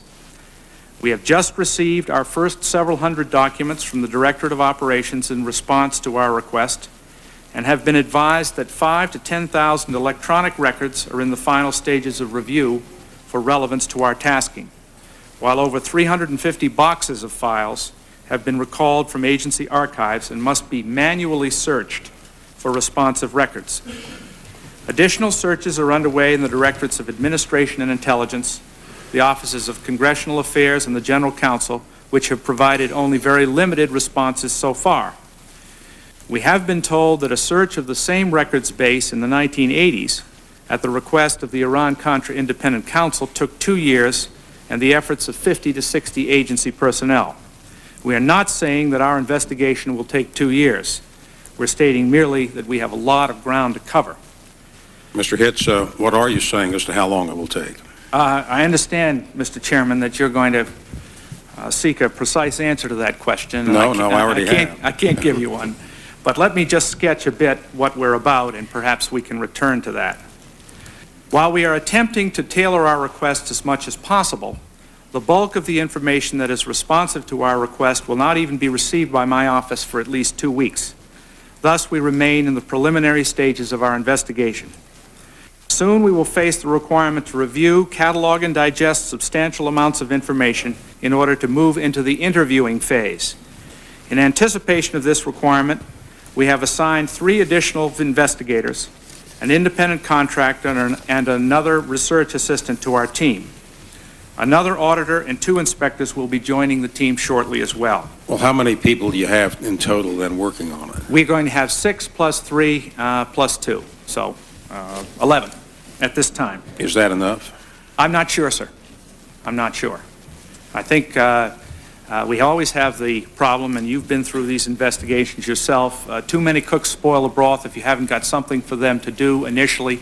But we are prepared to put the resources on this matter that are required to do as expeditious a job as we can. Well, Mr. Hitz, I just suggest, and you're an experienced investigator, that you have to make a determination as to how many people you need and get them at an early stage. It sounds to me as if you have quite a task ahead of you, and that it ought to be done as promptly as possible, which is a customary phrase, but there's a lot of concern here.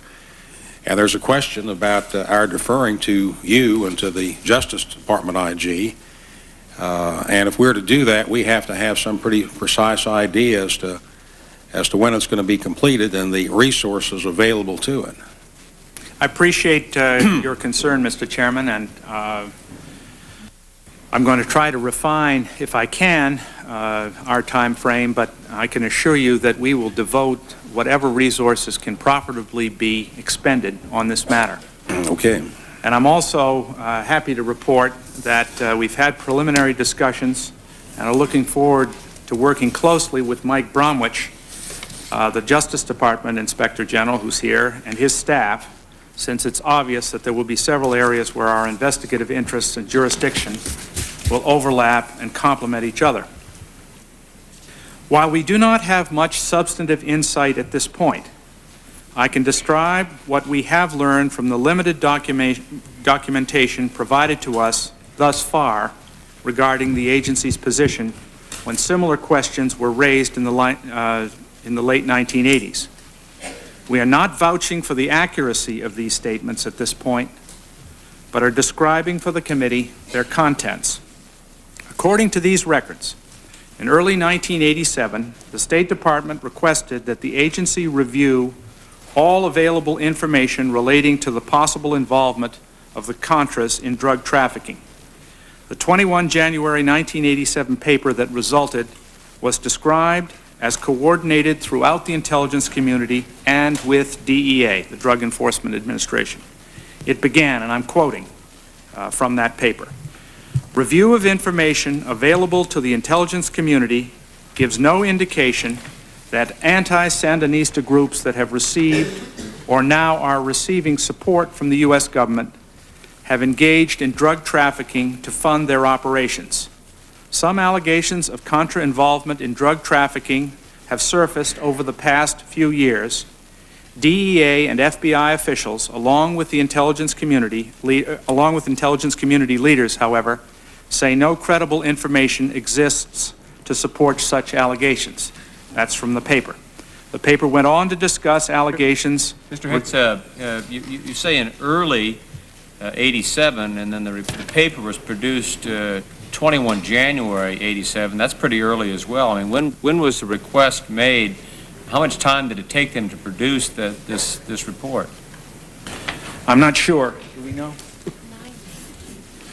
The initial request, Senator Kerry, was 9 January. So on 9 January, State Department requests the agency to review all available information relating to the possible involvement of the Contras in drug traffic. 12 days later, a response is given, and you're telling us that you can't get your work done in 60 days or 50 days? And, I mean, does that cause you to reach some conclusion about the report that was produced in 12 days? It might, sir.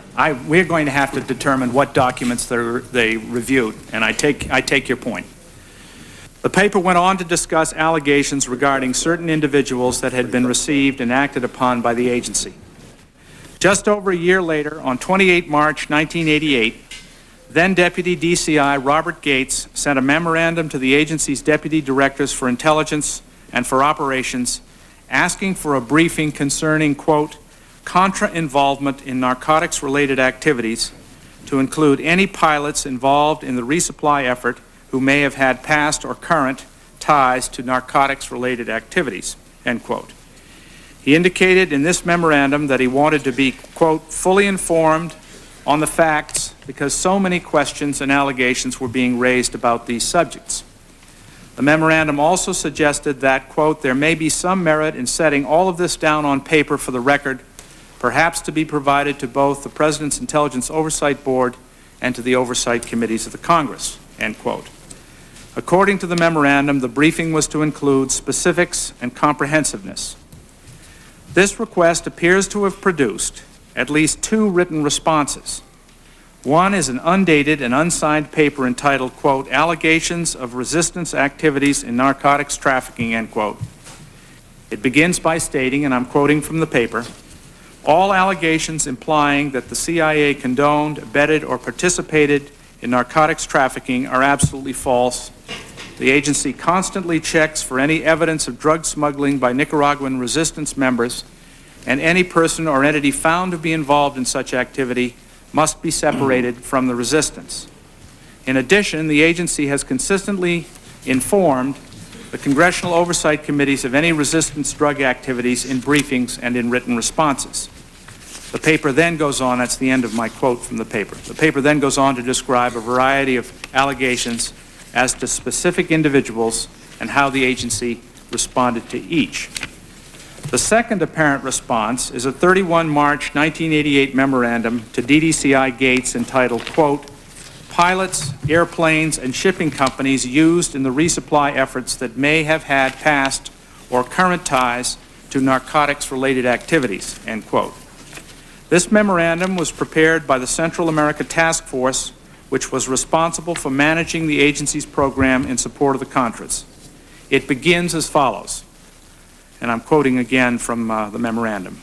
During the past several years, there have been numerous allegations in the media that pilots and airline companies that the agency has used in the resupply efforts of the democratic resistance have been involved in narcotics activities.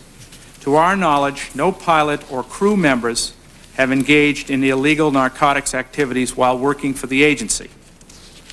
As per your instructions a year ago, and because of agency concerns about drug activities, the agency has been extremely careful to properly vet all pilots, mechanics, and companies involved in transporting equipment for the Nicaragua program.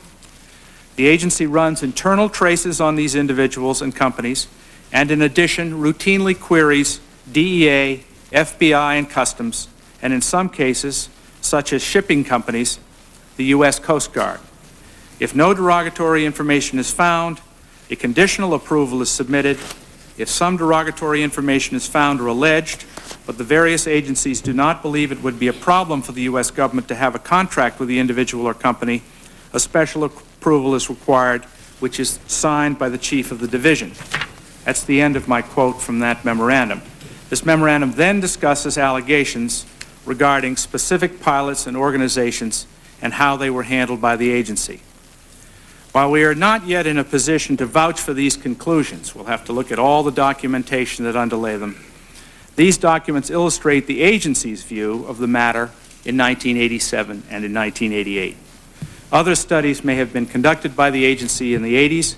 However, we have not yet been able to find or review such other studies as might exist. And that, sir, is my effort to try to bring you up to speed on the reviews conducted by the CIA that we have been able to uncover so far without getting into the kind of vetting and examination of what lay behind them to see if there's substance to it. In closing, I would like to assure you and the American public that my office will conduct as thorough a review as possible of all available information and will report what we find candidly and completely. Over the past 5 years, I believe we have earned a reputation for independence and objectivity as a result of dealing in this fashion with other highly significant and controversial subjects.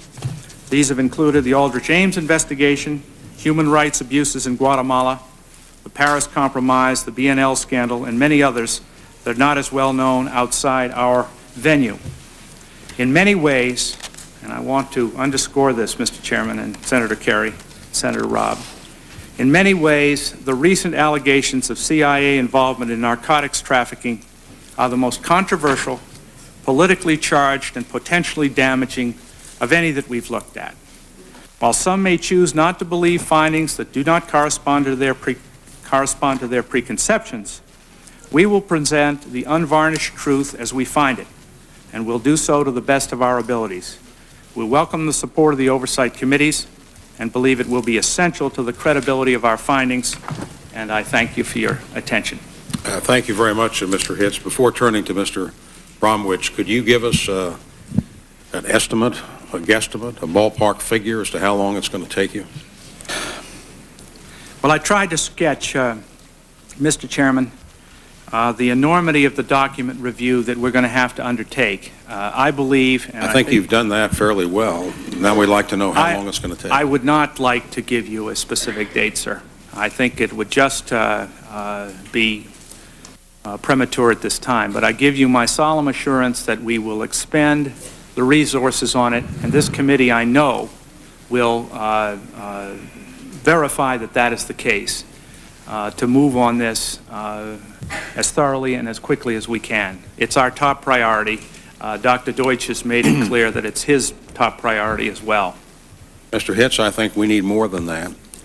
Why don't you go back to the drawing board and take a look at the documents you have and take a look at the parameters and take a look at your resources and figure out what you can use and give us a projection as to how long it is going to take. I'll attempt to do that, Mr. Chairman. Okay. We now turn to the Inspector General for the Department of Justice, Mr. Michael R. Bromwich. Mr. Bromwich, thank you for coming, and the floor is yours. Thank you very much. Mr. Chairman, Senator Kerry, Senator Robb, I have a brief opening statement that I would like to introduce for the record. It will be admitted in full, and you may proceed orally as you choose. Thank you very much, Senator. I do not want to talk about the issues that are discussed in my prepared testimony. Obviously, I invite any questions that you may have. I want to sketch a little bit about how this committee and the American people can be assured that our inquiry will explore independently, fairly, objectively, exactly what the Justice Department's involvement was in the allegations as first framed by the San Jose Mercury. For better or for worse, Mr. Chairman, I'm not a stranger either to issues of narcotics distribution nor to issues relating to Iran-Contra. I served for 4 years as a narcotics prosecutor in the U.S. Attorney's Office for the Southern District of New York, first under John Martin, who is now a federal judge, and for the bulk of my tenure under now Mayor Rudolph Giuliani. We did not in that office do street-level drug cases. We focused on high-level narcotics trafficking, both in cocaine and in heroin. The largest cases I tried, the last of which was in December of '86, focused specifically on large rings of people. The last case involved elements of Italian organized crime who were making deals with drug dealers down here in D.C., and the sales were ultimately made directly into the African-American community here in the District of Columbia. I was, in that office, Senator, responsible as Deputy Chief of Narcotics for supervising the work of from 20 to 22 lawyers who did nothing but focus on high-level narcotics trafficking cases. Shortly before I left the office in December of 1986, I was named the chief of the narcotics unit by Mr. Giuliani. I left that office, Senator, to work for the Iran-Contra Independent Counsel, Lawrence Walsh. I began my service with him in January of 1987. I was one of the first 7 lawyers hired by Judge Walsh. Let me just quickly sketch some of the things that I did while in that office that I think do bear at least some relevance to the inquiry that my agency is going to begin and that your body is going to be working on. During the early phases of that investigation, a colleague of mine and I focused on allegations that there had been illegal fundraising on behalf of the Contras, and that in particular, certain individuals, most notably Carl Channel and Richard Miller, had worked together with Lieutenant Colonel North in soliciting wealthy American individuals to provide money, large contributions, to the Contras. There was a specific representation by Lieutenant Colonel North and his colleagues that, in fact, the Contras were in desperate need of weapons. They assigned particular dollar values to the weapons and made very elaborate presentations to wealthy individuals. That's all a part of the public record, both with the House and Senate Select Committees as well as that of my office. We early on secured guilty pleas, both from Mr. Channel and Mr. Miller, who pled guilty to, in fact, misusing a tax-exempt foundation to solicit contributions for the Contras and specifically to buy weapons for the Contras. I was, Mr. Chairman, Senators, responsible for coordinating the overall grand jury investigation during the first 2.5 years of Iran-Contra. In approximately the fall of 1987, I headed a team of approximately 7 lawyers and approximately the same number of FBI and other law enforcement agents who were specifically looking at possible criminal misconduct on the part of employees of the Central Intelligence Agency, the Department of State, as well as private individuals who were involved in the resupply network. Out of that team, as I'm sure you recall, came the indictment of former Costa Rican Station Chief Joseph Fernandez, and that case, as you know, was aborted subsequently in the latter stages of 1989 because the Department of Justice, which as you well know was completely separate and independent from our work as the independent counsel, refused to release the documents and declassify the documents that our office needed in order to pursue that matter. Were you dissatisfied with that? Very much so. Now you have the power to get into the inside of that as the Inspector General of the Department of Justice? I do. Part of the problem, obviously, is going to be framing an inquiry that can be done in some reasonable period of time, and I really want to work with this committee in trying to determine what framing makes sense. So that we're going to come to that, but here you are, having been an adversary of the Department of Justice. Now you're the Inspector General of the Department of Justice. I'm not suggesting a conflict of interest because you work for the United States, you work for the people of the United States on both occasions. I certainly do. How will you be able to proceed on that? Well, that is currently not within the scope of our investigation. If this committee or others ask us to look directly into this, I will certainly do so. I have to be obviously very careful not to pursue an investigative agenda here that others may think may derive from trying to settle old scores or probe into something that I have a particular and individual interest in. I just throw that out. I'm happy to have further discussions with you and with members of the committee about that. Well, on the surface, it looks to me as if it's relevant, but I don't want to draw any final conclusions at this. I don't want to do that on horseback today. Thank you. Senator, from January of 1989 through May of 1989, I was one of the 3 courtroom lawyers for the United States of America in the prosecution of Lieutenant Colonel Oliver North. As you recall, some of the newspapers I've seen recently suggest that that case ended in an acquittal. It did not. Lieutenant Colonel North was convicted of 3 felonies in that case. His conviction was only reversed subsequently by the Court of Appeals. I was in that office for 2.5 years. I've described in brief detail what my overall responsibilities were. I left that office in October of 1989 and returned to the private practice of law and did that for approximately 4 years. I was nominated in the late winter of 1994 and took office in June 1994 as the Inspector General of the Department of Justice. I have not dealt with an issue since I've been Inspector General. I've dealt with some very sensitive and very important ones that has resonated so clearly both with the Congress and with the American people. When I first became aware of these allegations in mid-September, I obviously wanted to examine what the allegations were. I reviewed the articles in the San Jose Mercury, and it seemed to me that there were enough troubling questions about the points of contact between individuals employed by different components of the Justice Department and the allegations that drew together the CIA and the Contras and the introduction of crack cocaine into South Central Los Angeles that I thought it was very important to launch an investigation. To clarify the record, I did so on my own without being directed by anyone, either inside the department or outside the department. We compliment you for that, Mr. Bromwich. Thank you.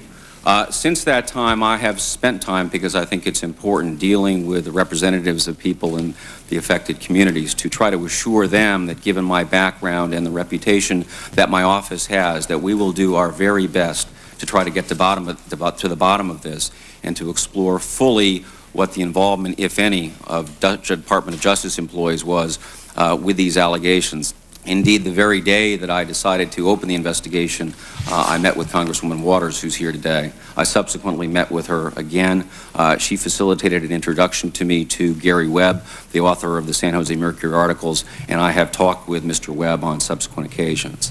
I then proceeded to talk to other members on both sides of the aisle who clearly had an interest in this matter and having the investigation done properly and well. I met with your counterpart, Senator Specter, Mr. Combest, the chairman of HPSI, the House Permanent Select Committee on Intelligence, as well as Mr. Dix. I met with Julian Dixon, who is a senior member of the House Permanent Select Committee on Intelligence and whose district in California borders on South Central Los Angeles. And I also met with Juanita Melinda McDonald, who is a congressperson, as Ms. Waters is, from South Central Los Angeles. They made me even more aware than I already was of the importance of our investigation and the fact that we were facing deep cynicism and distrust of the federal government and even with the Department of Justice.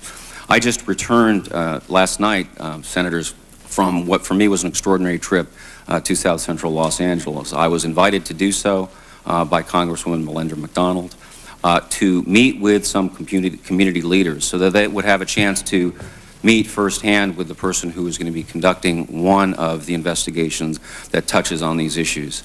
I won't say that that trip was roundly endorsed by others in the department. It was an extraordinary trip, but I certainly felt a responsibility to go out there and do whatever I could. It was not roundly endorsed by others in the department? Was it opposed? I'd prefer not to talk about that in public session. You brought the subject up. Okay. It was opposed by some. Okay. And while I was out in Los Angeles, I met with a number of people. I met with a group of approximately 30 to 35 community leaders. I met with the mayor of Los Angeles. I met with the membership of the County Board of Supervisors. I met with, yesterday, a group of from 12 to 15 clergymen from the South Central area who I am told represented about 50,000 or so parishioners in South Central LA. And what I tried to tell them is what I'm going to tell you and the American people here today, is that don't rush to any conclusions. What I ask is for people to keep an open mind and let us do our work. The facts and nothing but the facts will drive our investigation and its conclusions. And I don't think anybody at this point is in a position to say whether those allegations are true or they are not true. When I decided to open this investigation on September 20th, I immediately put into place a team, and within a week, we had a very comprehensive documents request that went out to all components of the Department of Justice. We have already started to receive the products of that work, and it looks to be that the documents that the Justice Department has that deal with Meneses and Blandone and Ross and others are in fact quite voluminous.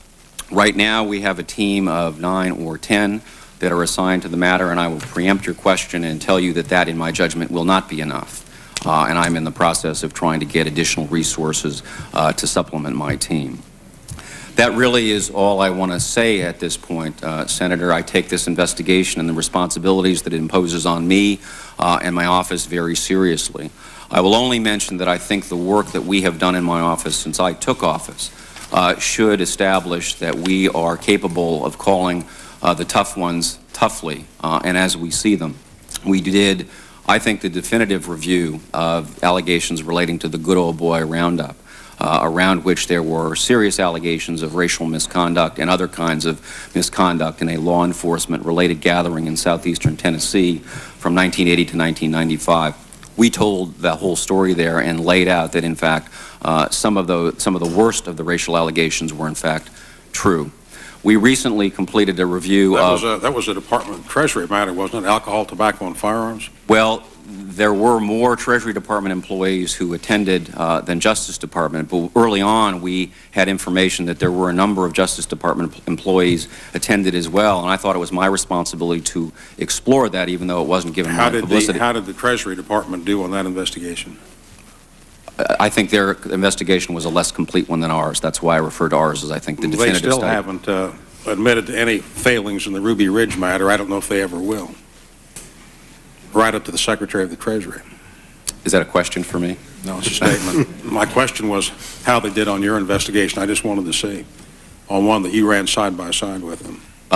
The other investigation that I would draw your attention to is one that we completed in June of this year, involving allegations that the Congressional Task Force on Immigration Reform, led by Representative Gallegly of California, was deceived by high-level officials within the Immigration and Naturalization Service who conspired to create a Potemkin village, if you will, a false appearance to facilities at the Chrome Detention Facility and Miami International Airport. We found that, in fact, the deception had taken place and that high-level officials in the INS were responsible for it. We recommended in our report that 13 officials of the Immigration and Naturalization Service be disciplined to some extent, up through and including termination. Those are just a couple of the special investigations that we've done. We also have going right now investigations of the FBI lab, which I'm sure you're aware of, and other matters as well. That's all that I would care to say in this statement, but I'm obviously I'm all too happy to respond to any questions that you might have. Well, thank you very much, Mr. Bromwich, and we commend you for meeting with the community leaders. I think that is very important to let them know what you are doing, which is what we're trying to do today, to let them as well as others know what we are doing, what you are doing, and that the matter will be pursued. I'm glad to hear you have 9 investigators. When you sent us over your statement yesterday, you say you had 3 attorneys as well as additional investigators, both here and on the West Coast. Is the total of 9, or is that 9 attorneys? 9 to 10. No, it's not 9 attorneys. I don't have 9 attorneys who are experienced in doing these kinds of investigations. Well, you say you do not have enough people. That's correct. Have you determined what does constitute enough? I won't know until we see more of what the volume of documents are. But it is clear to me that I will not be able to suffice simply with the former prosecutors that I have on my staff. And as I've done in some of our other investigations, both in the Roundup investigation, the Miami INS investigation, and the FBI labs, I will be seeking people from other parts of the Justice Department, hopefully very experienced people who have done complex investigations like that, to supplement my own team. Well, how about the ultimate question? How long will it take you to complete your work? I am under oath in front of the House Judiciary Committee when I testified in September that I will never again become a prisoner of my own estimates. I did under duress from... Now, this is the Senate, Mr. Bromwich. I understand that. I understand that. I'm not going to give you a precise estimate. I will tell you that I will do everything that I can to do a comprehensive investigation that will leave as few questions on the Justice Department side of things unanswered, and will do it as fast as I possibly can. Now, Mr. Bromwich, do you have to be called before the Judiciary Committee to get an estimate? Pardon me? No, I'm not. I'm going to give them the same answer, Senator. I think it's unfair to you. I think it's unfair to the public to give you an estimate that is based really on very little knowledge. Well, permit me to disagree with you. I would like you to assess what you see the scope to be and what you see the need for personnel to be, and to give us a projection of a timetable. I'm only jesting with you about Judiciary, which has oversight over the Department of Justice. We have some overlap in membership, including mine, but just as I've asked Mr. Hitz to do that, I would ask you to do that. I think we need a time frame, and we need some mileposts, and we need to have some congressional oversight as to where you're going. Senator, I'm very unhappy. Let me say this for the record today. I've already said it, with the Justice investigation of Ruby Ridge. I was not involved in that, well, Senator. I know you weren't, but it's your department. That investigation started in August of 1995 only because the Senate undertook an investigation. And there have been a lot of people who are hanging in the wind there. And just yesterday, an information was returned, and I have pressed your department for an answer, and they won't give me one. I'm well aware of that matter, Senator. As to what is going to be done. I don't think we can wait for 15 months and then begin to wonder when it's going to be done. I am happy to be in close touch with you, Senator, with Senator Kerry, with Senator Robb, with everybody on the Judiciary Committees and the Intelligence Committees to let you know how we are proceeding and what the scope of our investigation is. I think that is evolving to some extent as we sit here today. The estimate that I gave to Congressman Gallagher and other members of the task force was that if everything went right, and nothing ever does, as you know, Senator, I thought we might be able to get it done in 3 months. It took us 11. All of them agreed that it was worth waiting for because we were blocked at various key points by the Immigration and Naturalization Service. But I am not going to pin myself into an estimate at this early in an investigation. I don't think it's, I understand your interest in doing so, but I must tell you, Mr. Chairman, that I'm extremely reluctant to do so because I've had bad experiences with it in the recent past. Well, it may be that your estimate of 3 months enabled you to get it done as early as 11 months. I understand your reluctance, and I've had some experience in the matters myself, and I know it's hard to estimate, but this committee wants an estimate. If it turns out to be a guesstimate or a ballpark figure, we like to have some idea as to what you're going to be doing and your resources and your parameters. I'm happy to give unlimited amounts of information about that, Senator. I just don't want to be put into a number estimate at this point. Well, I'd like you to reconsider that. When you say in your statement that you do not have jurisdiction over CIA employees, that raises a concern on my part as to whether you're going to have access to CIA employees. You don't have jurisdiction over the Los Angeles County Sheriff's Department or the California Bureau of Narcotics Enforcement. And the Mercury story says that, quote, agents from 4 organizations, DEA, U.S. Customs, Los Angeles County Sheriff's Department, and the California Bureau of Narcotics Enforcement have complained that investigations were hampered by the CIA or unnamed, quote, national security interests, enter quote, close quote. Now, one of the questions I have for you and for Mr. Hitz is how are you going to deal with that? If it's going to be investigated by this committee, we have authority to go beyond your own department. Although I'll tell you this, we've had some terrible results asking the Department of Defense to say anything to this committee. So we haven't done too well on that either, although we had moved for a subpoena on one matter. But how are you going to deal with these groups outside your jurisdiction? Do you really have the competency? Does Mr. Hitz have the competency to conduct this investigation, or does it have to be done by a congressional committee? I think that we have the jurisdiction to get at a lot of it, and to tell the whole story of what the Justice Department did and didn't do with respect to some of these matters, I fully expect to have to go outside the Justice Department, not only to the CIA, but to the other agencies that you've just mentioned. Well, what do you mean? I can't compel them to provide the information, but I certainly have learned in my 2-year tenure on the job that a specific and public statement in a final report or elsewhere that somebody has failed to cooperate with us is a powerful incentive to get people to cooperate with us and to give us access to witnesses and documents that we need to do our job. Mr. Bromwich, I have to disagree with you about that. I don't think a statement on the final report that somebody's failed to cooperate with you is nearly forceful enough.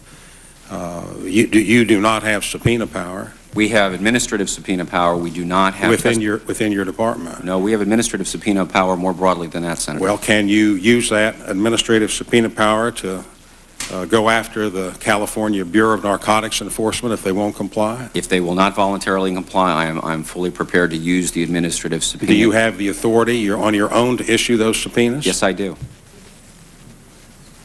How about you, Mr. Hitz?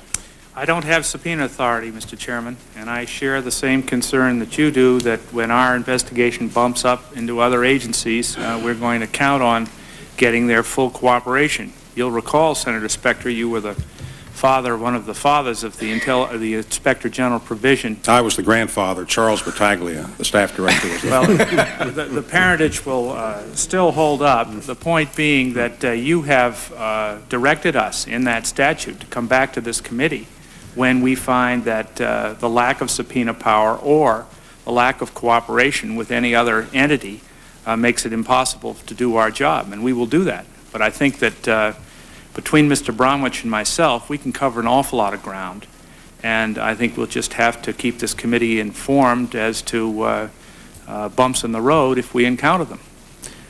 Well, perhaps we ought to consider, we do have continuing jurisdiction as to whether we ought to be the vehicle for subpoenas. Mr. Bromwich, who enforces your administrative subpoena? We do. My office has its own Office of General Counsel. And how do you do that? You go to court to get an order to enforce your subpoena? We do. Mm-hmm. And the Attorney General has no say over what you do? That's correct. Well, okay, you've made some strong statements about your subpoena power. I have. If we are making wishes for or what we would like to have, I think the fact that I don't have testimonial subpoena power severely restricts the ability that I have. Well, what is the scope then of what you describe as administrative subpoena power? For documents and things, ducus tecum, the equivalent of either trial subpoenas, ducus tecum, or grand jury subpoenas, ducus tecum. Well, that's very limited if you can't subpoena witnesses. It certainly is, and I have for a long time thought it was very important, just for an inquiry such as this, that we have testimonial subpoena power. We don't. Well, I'm very concerned about the tools that you have at your disposal to move interagency and move beyond the federal government to state agencies or local agencies. Senator Kerry? Well, Mr. Chairman, following along that line, I mean, I had a whole series of questions that address the difficulty that both of you are going to face, and I must say that one of the problems may be here that we're going to have a bar that's much too high that you're never going to be able to satisfy. In other words, let's say, Mr. Hitz, produce your report. Let's say you get it done in 50 days. You produce your report. The constraints on the Inspector General for the CIA are considerable. I mean, you will have national security concerns. You've got to produce a declassified document. That's correct, sir. And the suspicions are going to be rather substantial that the declassified document left out information that could have been damaging to the CIA. The perception of lack of independence is going to be there. My guess is it's going to be difficult to produce. I mean, we just spent God, I don't know how many months with a special committee, the Senate, looking at Whitewater, special committee, the House, looking at Travelgate. Nobody died in those deals. It seems to me, I mean, both Senator Robb and I participated in one on the POWMIA issue when it became Senator Kerry chaired as well, Senator John Kerry, where the evidence was that perhaps the government of the United States had not done all that they should have. I mean, I'd like your opinion as to whether or not, given your understanding of what's going on in the public and their attitude towards the CIA, whether or not we're asking the Inspector Generals of the Department of Justice and the Central Intelligence Agency to do something that they, in fact, are not going to be able to do satisfactorily. Well, I think, Senator Kerry, you're quite right to point out the fact that we can take the horse to water, but we can't force him to drink. If we produce a report that doesn't meet this high bar that you speak of, we're going to get second-guessed. But my suggestion would be, on the key matter that you just raised, for example, about declassification of materials. Now, you've got Director Deutsch's firm assurance that he's going to push that as hard as he can. He has nothing to defend here. It wasn't on his watch. He wants to get to the bottom of it. I tend to hold him to it, and I know you do too, on the declassification matter. Secondly, as to whether or not we'll get the whole story, I would suppose that at the end of the day, you will look at what we come up with, and if you determine that it is wanting, you will jump in and finish the job. I basically feel that we ought to be given a chance to find out what went on. I perhaps I have enough to do just to look at the records that were generated in CIA as a consequence of the Kerry examination, as a consequence of Iran-Contra, as a consequence of our own look-sees, before I start thinking about Department of Defense or some other outfit that might be involved. I guess, I mean, what I'm wondering is whether or not it would be advisable for you to produce, both of you, an interim report that would not be final. Lord knows, we're basically asking you to get back and give us some idea of how long it's going to take you to do your work, and likewise with you, Mr. Hitz, are you qualified, do you think, to make an evaluation as to whether or not the IG itself is going to be able to satisfactorily complete this investigation, you know, given that one of the things we're trying to do is both not only get to the bottom of it, but do it in such a fashion that in a non-emotional way people look at the facts and reach the conclusion based upon what the facts say. All we can do, Senator, is our best. And well, you're going to get it from us. I understand that, but let me redirect the question, or restate the question. I guess I don't want to redirect it. You redirected it, I think. But are you qualified to make a judgment, or do you feel any constraint to make a judgment to us that would include the possibility of you saying, this is just, you know, the IG cannot do what you're asking us to do. You're asking us to do something that we may not be able, in fact, complete. Well, let's take a for instance, because I think it's a very sound question. Let's take a for instance that after we finish our document review, we seek to interview individuals who may or have been alleged to have been involved in this from a period that we've already stated takes us back into the 80s. They may not wish to speak to us. And at that point, it seems to us that we will have to come forward and tell this committee, tell the director, that that is the case. Well, that's a clear potential limitation, which we hope we would be able to overcome through persuasion, but we, as I say, don't have subpoena power, and it may not be possible. But again, what I'm asking you, both Mr. Bromwich and you, Mr. Hitz, is are you liberated to reach a conclusion that the IG may not be able to satisfactorily do this investigation?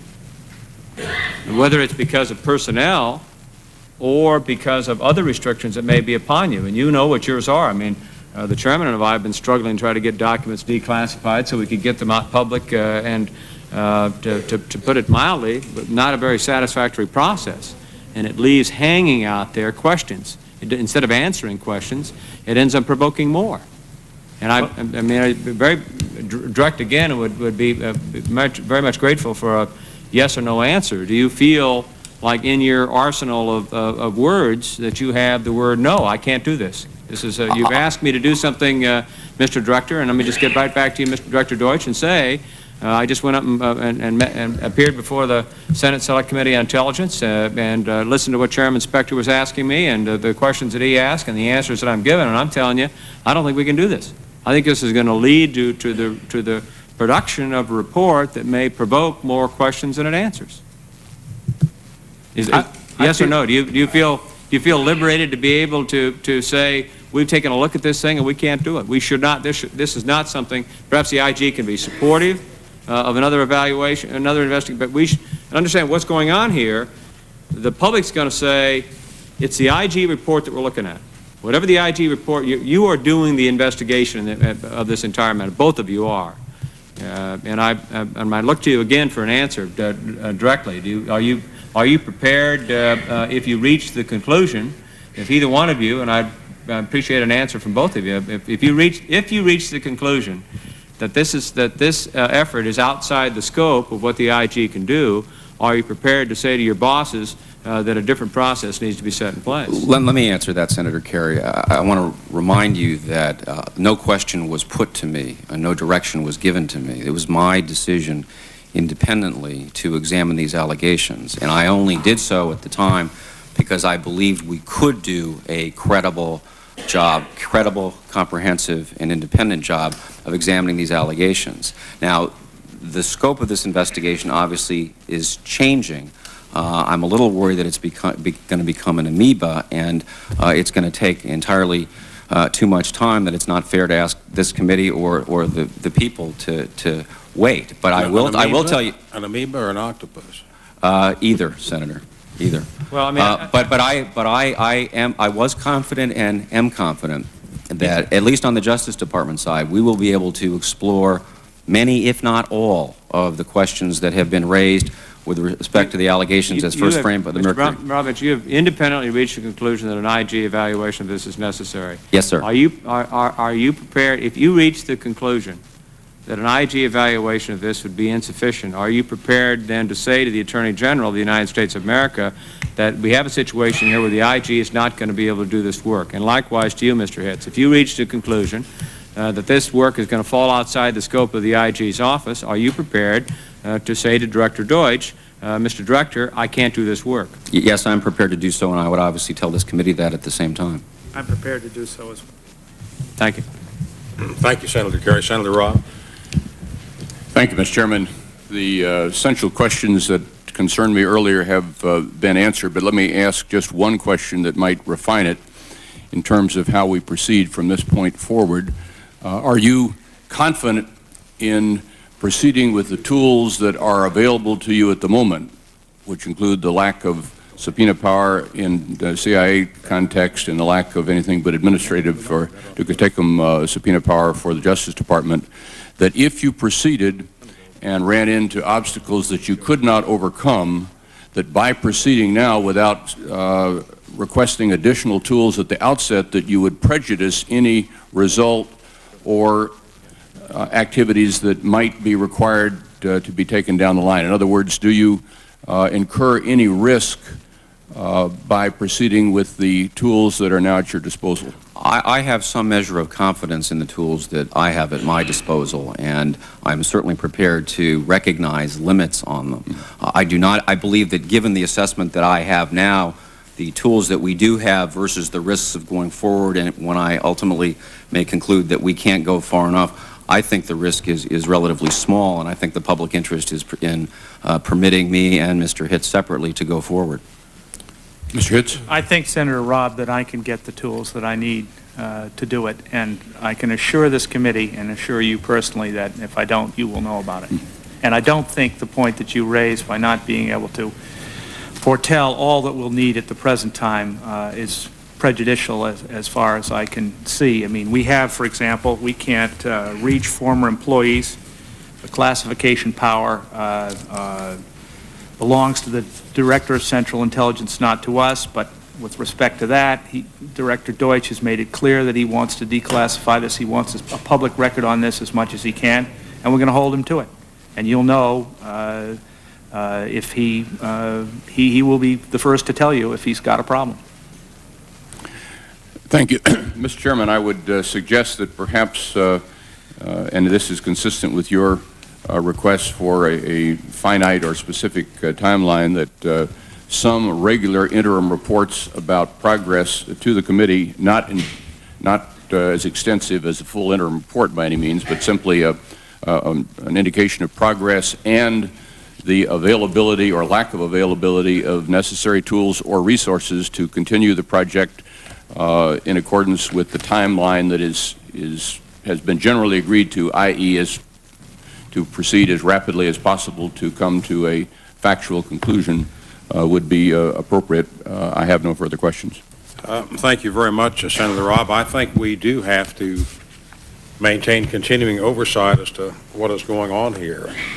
One of the options of the committee is to run the investigation ourselves, and that is a difficult thing to do for a lot of reasons, but I have grave reservations, as we've expressed them, and Senator Kerry has, and Senator Robb raises the question about how we're going to do it, as to whether you have sufficient authority.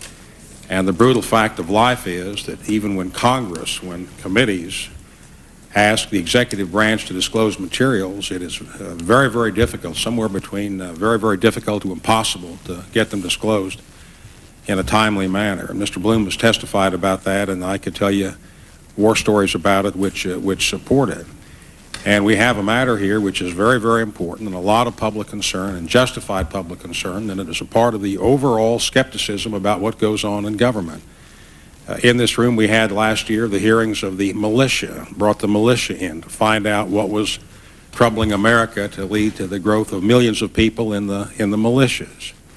And we've had the instances in Guatemala, which this committee has gone into. And we've talked about the Ruby Ridge hearings, and it is really important that the American people have confidence in what is being done by way of oversight, and that is a job for Congress, a job for members to do, and to exercise the maximum leverage. We have some tools that you don't have. We have the power to hold up confirmations.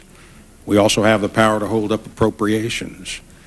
We look for comity within the executive branch to the legislative branch, and very often we do not get it. And there are quite a number of matters just like that on my mind at this moment. So we would press you, both Mr. Hitz and Mr. Bromwich, to go back to the drawing boards and define the scope of your inquiry, analyze your resources, and come back to us with a game plan. And we will have to participate in the game plan, and we obviously have the authority to proceed with our own hearings, both in closed session and in open session. But I think this has been a very useful proceeding in summarizing to some extent what we now know, and to give as positive assurance as we can to people in this room and people who are looking at what is going on here, that we are determined to get to the bottom of it, and we will. That concludes our hearing. Thank you all very much.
Our coverage of state races continues tonight at 9 p.m. as we bring you live coverage of two debates from Manchester, New Hampshire. First, a debate for the U.S. Senate between Democratic candidate Dick Swett and incumbent Republican Senator Bob Smith. At 10, the governor's candidates. Republican Board of Education Chairman Ovid LaMontagne is running against Democratic State Senator Jeanne Shaheen for the seat being vacated by retiring Governor Steve Merrill. Tomorrow, see a Georgia House debate. Democratic candidate Michael Coles faces Speaker of the House Newt Gingrich in the state's 6th congressional district. Live coverage from Georgia begins at 9:30 p.m. Eastern Time. And you can see more on the congressional races on this week's Road to the Capitol. This week, we'll look at the races for U.S. Senate in North and South Carolina. We'll go on the campaign trail with North Carolina Republican Jesse Helms and his Democratic challenger Harvey Gantt in a rematch of their 1990 race. And in South Carolina, follow the campaigns of incumbent Republican Senator Strom Thurmond and Democrat Elliott Close. Road to the Capitol, Sunday at noon and 6 p.m. Eastern Time, here on C-SPAN 2. Presidential announcements, grassroots coverage, conventions and debates. We've been with you from the very beginning, and we'll be with you on Tuesday, November 5th, as Americans go to the polls. From governorships to congressional elections and the race for the presidency. Join us for event coverage from key races, as well as your phone calls. Election night on C-SPAN, the political network of record. Next, remarks by Linda Chavez-Thompson, Executive Vice President of the AFL-CIO. Yesterday, she spoke about the role of labor in the 1996 elections. The Foreign Press Center hosts this 45-minute event.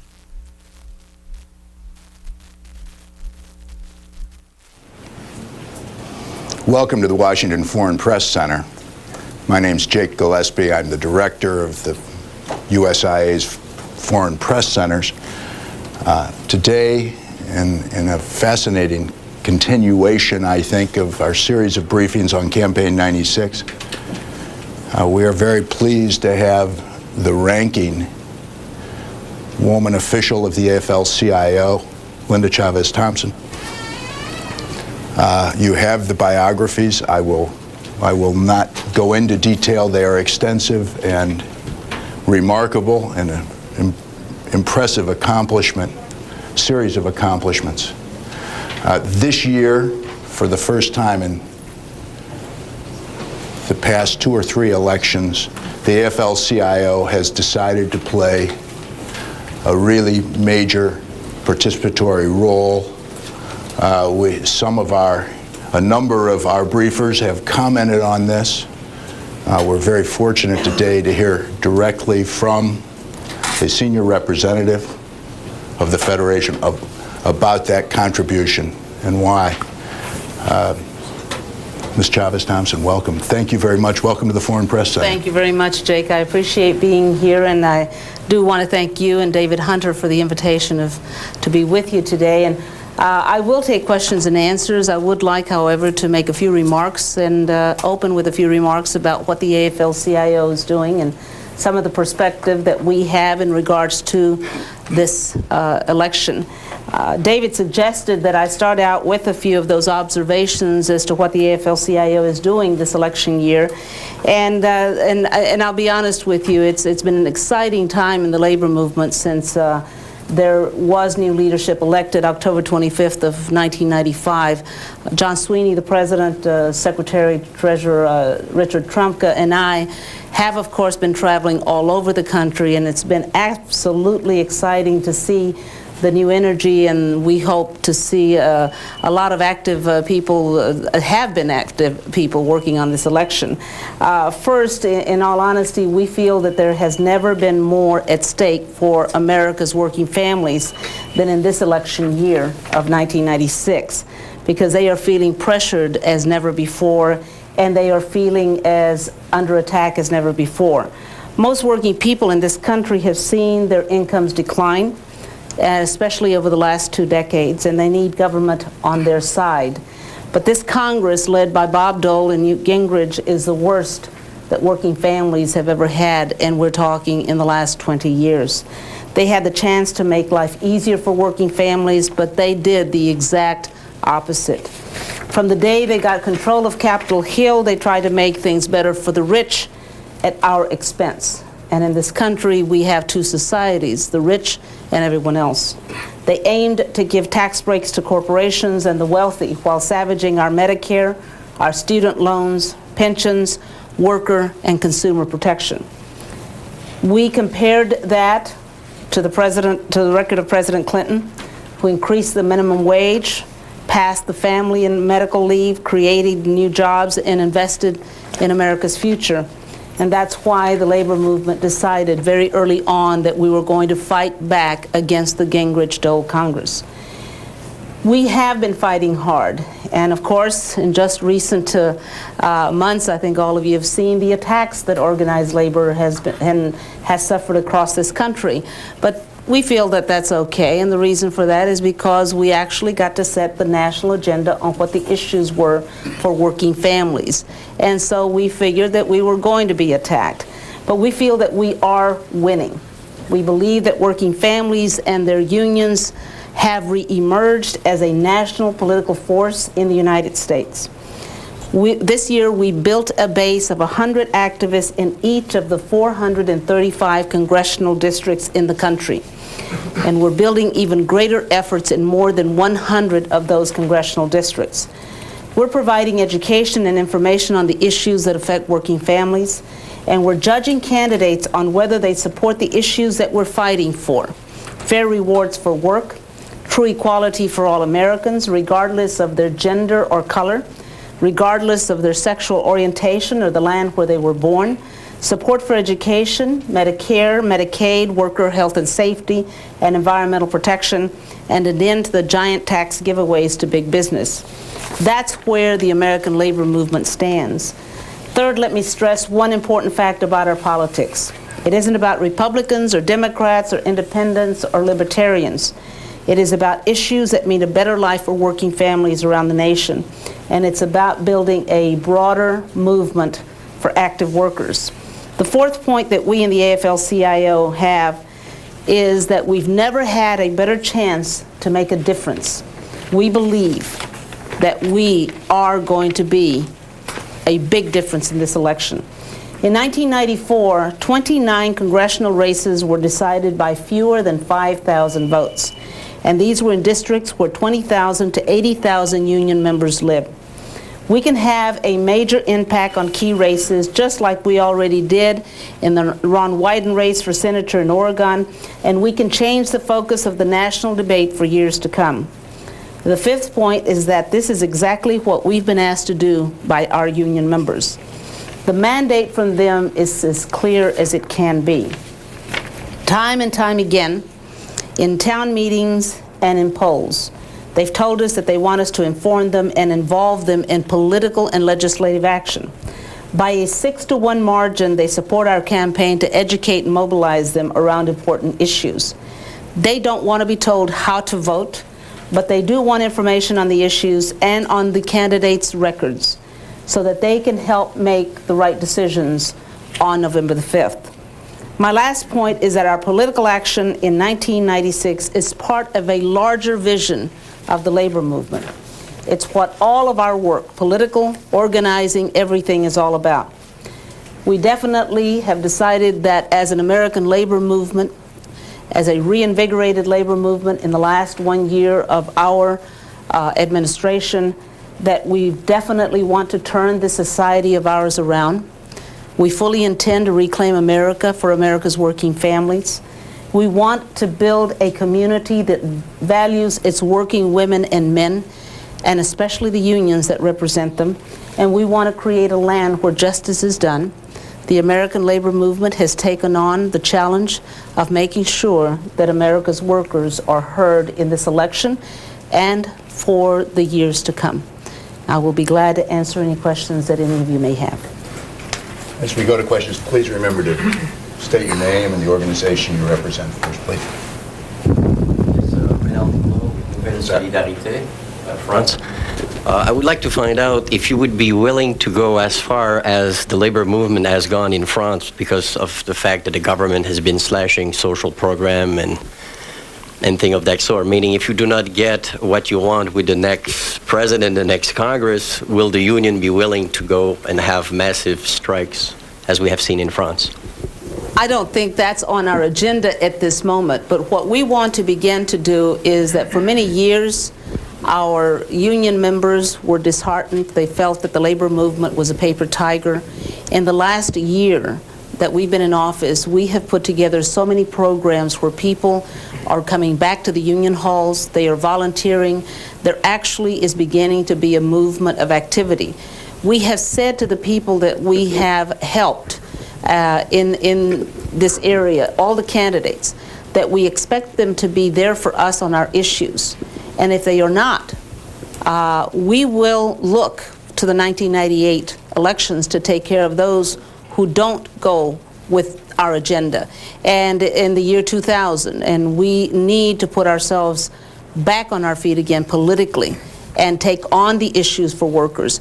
We're building to win in 1996, but we're also building to last. We're not going to get off their backs. We're going to be on them every single day to let them know that they will not forget what we expect them to do in Congress as far as our issues and those of working families in this country. So if we are strong enough, and if we organize another couple of million people in another 2 or 3 years, we'll take the issues on as they come. Yes, sir. Yeah, I'm Iyama of the Yomiuri Shimbun, Japanese newspaper. It reported that the AFL-CIO put $35 million for this campaign effort. And would you please compare what is the difference between the last election, 1994, and this election? How much money did you spend for that, or how many people mobilized for that? In 1994, we spent $7 million. In 1996, we're spending $35 million. In 1994, I think we sent most of the activists out maybe a month before the election. And unfortunately, we did not communicate the issues to our union members. And we did perhaps, as we had done for years and years, is that we went out there and said, these are the endorsed candidates, vote for them. And people did not like to be told who to vote for. They said, tell us who they are, tell us what their votes are, let me make the decision as to who to vote for, and that's exactly what we've done. We've not spent a single penny of these $35 million on any particular candidate. What we have done is we've asked people in many of these congressional districts, is this what you voted for this particular congressperson? Is this what you voted for this congressperson to do in Congress this year? To cut Medicare, to cut Medicaid, to shut down the government. Is this what you elected these people for? And then you make the decision on which candidate represents your interest. But we haven't spent a single penny.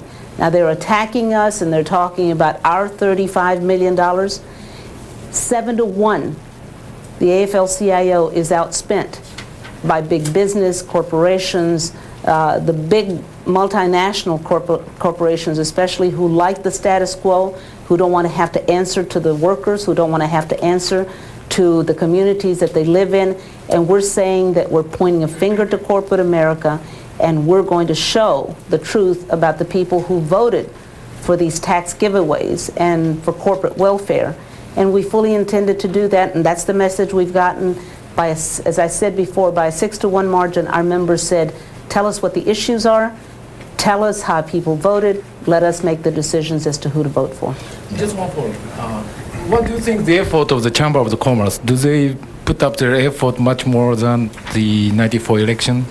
I think they thought we were a paper tiger this year, and they ignored us for the first few months to their detriment. We were way ahead of them on the issues that we felt working Americans. See, that's the other key here. The AFL-CIO represents over 13 million members in this country. But we're not just representing the interests of 13 million people. We're representing the interest of all workers in this country. Somebody has to. There is no other organization in this country who represents the interest of working Americans. We have to speak for them because they have no voice. So we decided to do this. They thought that we were the AFL-CIO of old. We are not. We are beginning to have an impact because we've coalesced with religious groups, civic groups, community groups. We held 30 town hall meetings in cities across America where we heard from every person from every walk of life, homeless people, people who work 2 jobs. And at these town hall meetings, John Sweeney, Richard Trumka, and I heard what America is saying, people who go out with jobs with just no benefits. I mean, this is casual, temporary, part-time jobs that pay minimum wage or a few pennies above that. We were hearing the hurt, and it wasn't just union members, it was union families that were hurting. And that's the message that we carried back out to our union members as to not who to vote for, but vote in your self-interest. Vote for someone who is not trying to take away your right to collective bargaining. Vote for someone who's not trying to put together a team act to take your right to say what happens on the job. Vote for Congress that wants to, the Congress people that want to increase your minimum wage for those that are the least of us that earn. So those are the kind of things that we put before our union members, and we did it a lot different than we have ever done it before. Michael Stutchbury, Australian Financial Review.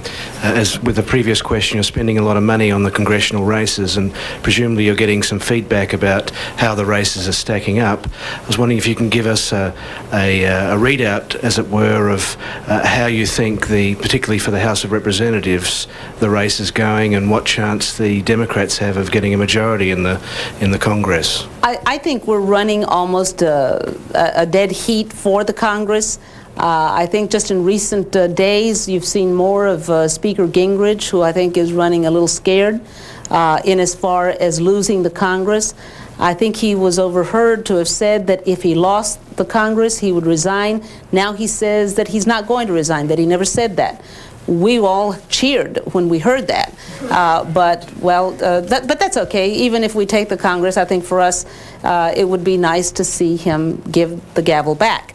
But the point here is that they now, as we see it, are kind of more concentration on the congressional race. I think a lot of them, because of the double-digit numbers of President Clinton versus Senator Dole, realize now that they've got to try to save the Congress. So we're going to be in a dead heat as to who really rules in the Congress. And now if you listen to all of our union folks who are talking to us from each of the congressional districts, a lot of them say we're in trouble, send more money, and the other ones say we're far ahead, but we're afraid of apathy, that people will say it's won, so why do I need to go to vote? So there's a lot of concern out there that we still must work as if we are 20 points behind. And that's what the program is. Between now and November the 5th, we're telling everybody we are 20 points behind, not 20 points ahead. Let's keep working and working that much harder. My name is Sjoerd IJsvogel for Dutch newspaper NRC Handelsblad. I'd like to know, in what way do you consult with the Democratic National Committee about the campaign you're doing all over the country? We are not consulting with them at all. We have decided that this is our program. Our committee, our Political Action Committee, sat down and analyzed where we have a concentration of union members. In some of these, as I said, in 29 of the congressional districts, we had up to 80,000 union members in those districts, which could have easily made a difference. And the candidates that won by less than 5,000 votes. Our union members stayed home. They were not given a reason to vote in 1994. We were given wedge issues, gun control, abortion rights, affirmative action, immigrant bashing. We decided that we were not going to let the campaign run on wedge issues. We turned it around to education. We turned it around to health and safety for workers, pension protection. Those were the issues that we felt our union members wanted to hear. And so it was a little turnaround on that, and we felt that that was what we needed to do. But we do not coordinate with the Democratic Party. We decided which congressional races we felt we needed to highlight, and it was totally our program. We couldn't coordinate under FEC rules and regulations. And are you supporting any Republican at all? Some of our central labor councils and some of our state federations have definitely endorsed Republicans in some races. Yes, we have one right here, then we'll come back. Yokoyama of the Sekai Nippo. You had a major disagreement with the Clinton administration and President Clinton over NAFTA and GATT-Uruguay trade policy. How have you reconciled over the difference? And also, what is your position on the welfare reform? Without a doubt, we had a disagreement. We still, at this point, have a disagreement on the effects that NAFTA would have and what we believe the effects are in regards to NAFTA and GATT. When we compare that to what the President has done, and when we compare that to what we believe would happen with a President Dole. There is nothing to compare, absolutely nothing, because we can always try to fix those areas that we disagree with now that NAFTA is in place. We are working with some of the organizations, for instance, in Mexico to find ways of working together so that workers in that country are not abused. Because one of the problems that you have is that why blame the workers? It's a job, no matter that it used to pay $10 an hour in California and it now pays $10 a day in Mexico. It is not the worker's fault. It is someone who's making that decision to move that company. We need to make it a fair trade. We need to play out a level playing field. But when we compare the records of where President Clinton has been for working families and for the times that we have needed him to be with us, he vetoed the TEAM Act, which would have taken away the rights that we have to organize people, would have given companies the right to select who they negotiated with to the exclusion of unions. He vetoed that legislation. So when we're talking about the things that he's done for us, on the welfare reform, we took a position that there needs to be some work done on that in the next Congress, because there are some areas that will hurt people, and we've stood very strongly on that position and continue to take that position. But overall, if we compare those two items with the rest of the history of President Clinton for working families and union people in this country, there's absolutely no comparison with what Senator Dole would be and what a Congress, perhaps with a President Dole, would do to working families in this country. Yes. There's obviously a fine line that I'm sorry, from the Financial Times, my name is Waldmeyer. There's obviously a fine line that you're treading between campaigning issue advocacy and campaigning directly for a candidate. And I was just talking to your people in the 8th District in Michigan, which is, of course, one of the ones that you're focusing on. Oops. And they were saying that they expect a lot of AFL-CIO affiliate members to take either vacation or administrative leave right before the election to campaign directly for candidates, and that in that particular district they expected that might amount to quite a few people, like, nobody really knows how many, but hundreds probably. How many do you think is that going to be a phenomenon nationwide, and do you think that would be a lot of people involved? One of the pieces of our program is building to win, building to last. These 100 activists have been asked to take leave and put their union hat on. If their Central Labor Council of their international union has endorsed a particular candidate and they want to give up their own time, not paid by the union, not a union salary of any kind, but rather their own vacation time, comp time, whatever time they've got on the books, to go and campaign for a particular candidate that they believe in or a campaign that they believe in, do it. And it isn't just that. We've got living wage campaigns. We have some initiatives and referendums in some states that have got a lot of people excited about either trying to win them or defeat them. That is separate and apart. When we say building to win, building to last, these are some people who are voluntarily doing this.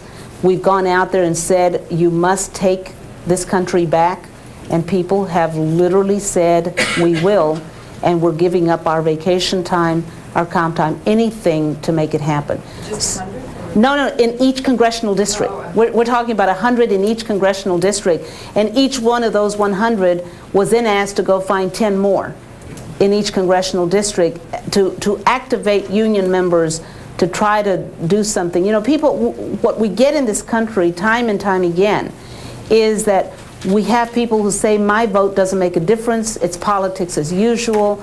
We're telling people how important it is, and especially when we show the example of 29 congressional districts where the decision was made by less than 5,000 votes. One vote does make a difference. I often tell the story that I was one of the AFL-CIO observers in the plebiscite election in Chile in 1988, and they registered 7.6 million people and 7.4 million voted. That was in October. I came back to the United States, and you literally had to beg people to go vote. And somehow people need to feel that they can change the direction of a country if they can vote. And we believe that we've tried to do that with these 100 activists as they go out into their community to try to convince them that it is important and that their vote does make a difference. Here, Jose Carreño with La Universal of Mexico. Taking your phrase, buenas tardes. Taking your phrase that building to last, it is said that this election is the first shot for the year 2000 election. And it is said also that the people who will be edging the Democrats in that year are Richard Gephardt, which is an old ally of the AFL-CIO, and Vice President Gore. I know that it's a bit too early, but where are you there? Where are we there? We're not there. We're trying to get past this one in 1996. Oh, I can't. I couldn't say because that will take a process within the Constitution of the AFL-CIO, within our Committee on Political Education, that all of the international unions representing, we have a general board of 78 unions, and these 78 unions recommend the endorsement of who for president in the next in the next term for 4 years. Excuse me, you mean there is a chance, however slim, that you will not support Gephardt? No, I'm not saying that. What I am saying is that I don't think at this moment the three officers, including myself, make the decision. We leave the decision to the General Board of the AFL-CIO.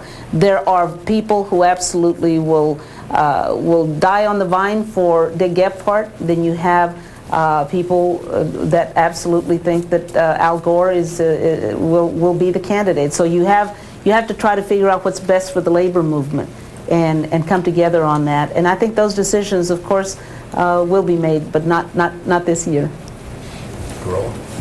Thank you. Carola Karps, Frankfurter Allgemeine. After this huge effort to get Clinton elected, what do you expect of him for the next 4 years? What is your legislative agenda? And I have a second question. The energy you are talking about, does this translate already into new membership? Are you gaining membership, and do you gain in the traditional areas, not in the public sector area? One of the things that we decided early on that we were going to, as far as organizing, we're going to take a look at new areas. You know, we have traditionally organized in the same old tradition. Places that really aren't there anymore. Manufacturing is not at the level that it should be. So we have to go to service-related jobs, and we have continued to put our program together. One of the organizing campaigns that we have right now are the strawberry workers out of California. There's 20,000 strawberry workers that we are trying to organize, and that it's one of the major campaigns that we have right now. So we are going into non-traditional areas. Public employment, of course, is one of the faster growing unionization efforts, but we're going into service-related jobs. We're also going into areas where people speak a different language, where more women are in the workforce today in service-related jobs where there are more women. We are going into those areas. We're going to be hiring and have hired more women organizers, more Asian American organizers, more Latinos, more African Americans.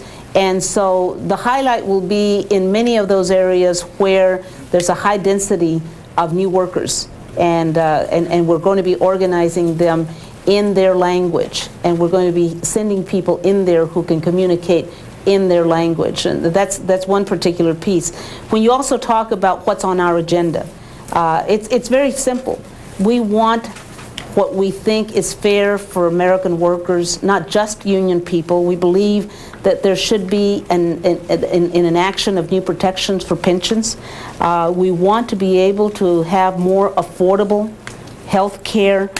We want to strengthen our communication systems to provide better training for workers and a better education for our children, and definitely protecting workers' rights. I mean, that is a must for us, because we've seen what they've tried to do to the rights that are still left. They tried to strip OSHA. They tried to take away money from the Department of Labor that would have literally left the safety inspections to the corporations and the companies, and those companies would have given a piece of paper, a certificate that says, we are safe, we inspected ourselves and we are safe, and you cannot come in here unless a worker gets killed, maimed, or badly hurt. And that is one of the issues that we stood on very strongly with President Clinton when the government shut down, because of the kind of monies that were taken that would have left us without any inspectors in OSHA. So those are the kind of things that we want to make sure are there. Particular legislation, we're not there yet, but very definitely striker replacement protection for workers, because one of the things that we are doing is that we're also building within our communities. When we say building, building to win, building to last, we also recognize that we must work within our communities. Just as we point a finger to corporate America and big business doesn't care about the workers and doesn't care about the communities that they live in, we as labor must also take a look that we be active and that we be known within our communities, because if we have a strike, we don't want that community lined up to take our jobs. We want that community supporting what we are doing because of what we need to protect for ourselves. When a company moves away and there's a loss of jobs, the whole community suffers. The loss of property tax base, the loss of income for the community. We want to be able to work within those communities with the different civic, religious, civil rights, women's groups, Latino groups, all kind of groups that work within that community. And we want to be able to say, we stand with you on your issues, but at the same time, that they stand with us on our issues. So it's a long-term relationship that we are building for the future, and we believe also that these very same people that we work with, whether it's a school bond or livable wage campaign or whatever, when we knock on their door, we believe that they will be more receptive to join unions than they have been in the past. And recently we had a poll that said that people are asked about their opinion approval of unions, and it's high. It's in the 68%, whereas before we were in the low 30s. Yes. Yeah, I'm Tracy Wall from Pacifica Network News. We've seen a campaign where candidates have self-consciously tried to distance themselves from the label of liberal or progressive. Very few, it seems, are willing to come out and identify with those labels. Given the presence of your campaign, have you seen any candidates who change the way that they're describing themselves in order to appeal to some of the issue areas that you've highlighted? Not in particular, but I believe that there was more of that in '94 than there is in '96, because we set an agenda that said, do you care about your family? Do you care about your children? Do you care about what happens to the elderly? Do you care about the protection of the environment? And those are some of the issues that we brought out on the town hall meetings that we had in these 30 cities that we talked about. Union people weren't just talking about protect my job, keep my pension, I don't care about anybody else. We had a union steel worker in Columbus, Ohio say, I've got a good pension, I've got a good job, I'm fairly secure, at least for the present time, but I have 3 sons at home and they can't find jobs above minimum wage and they can't move out. We had a mother in Denver who said, I have a 2.5-year-old son, I work 12-hour a day jobs, 2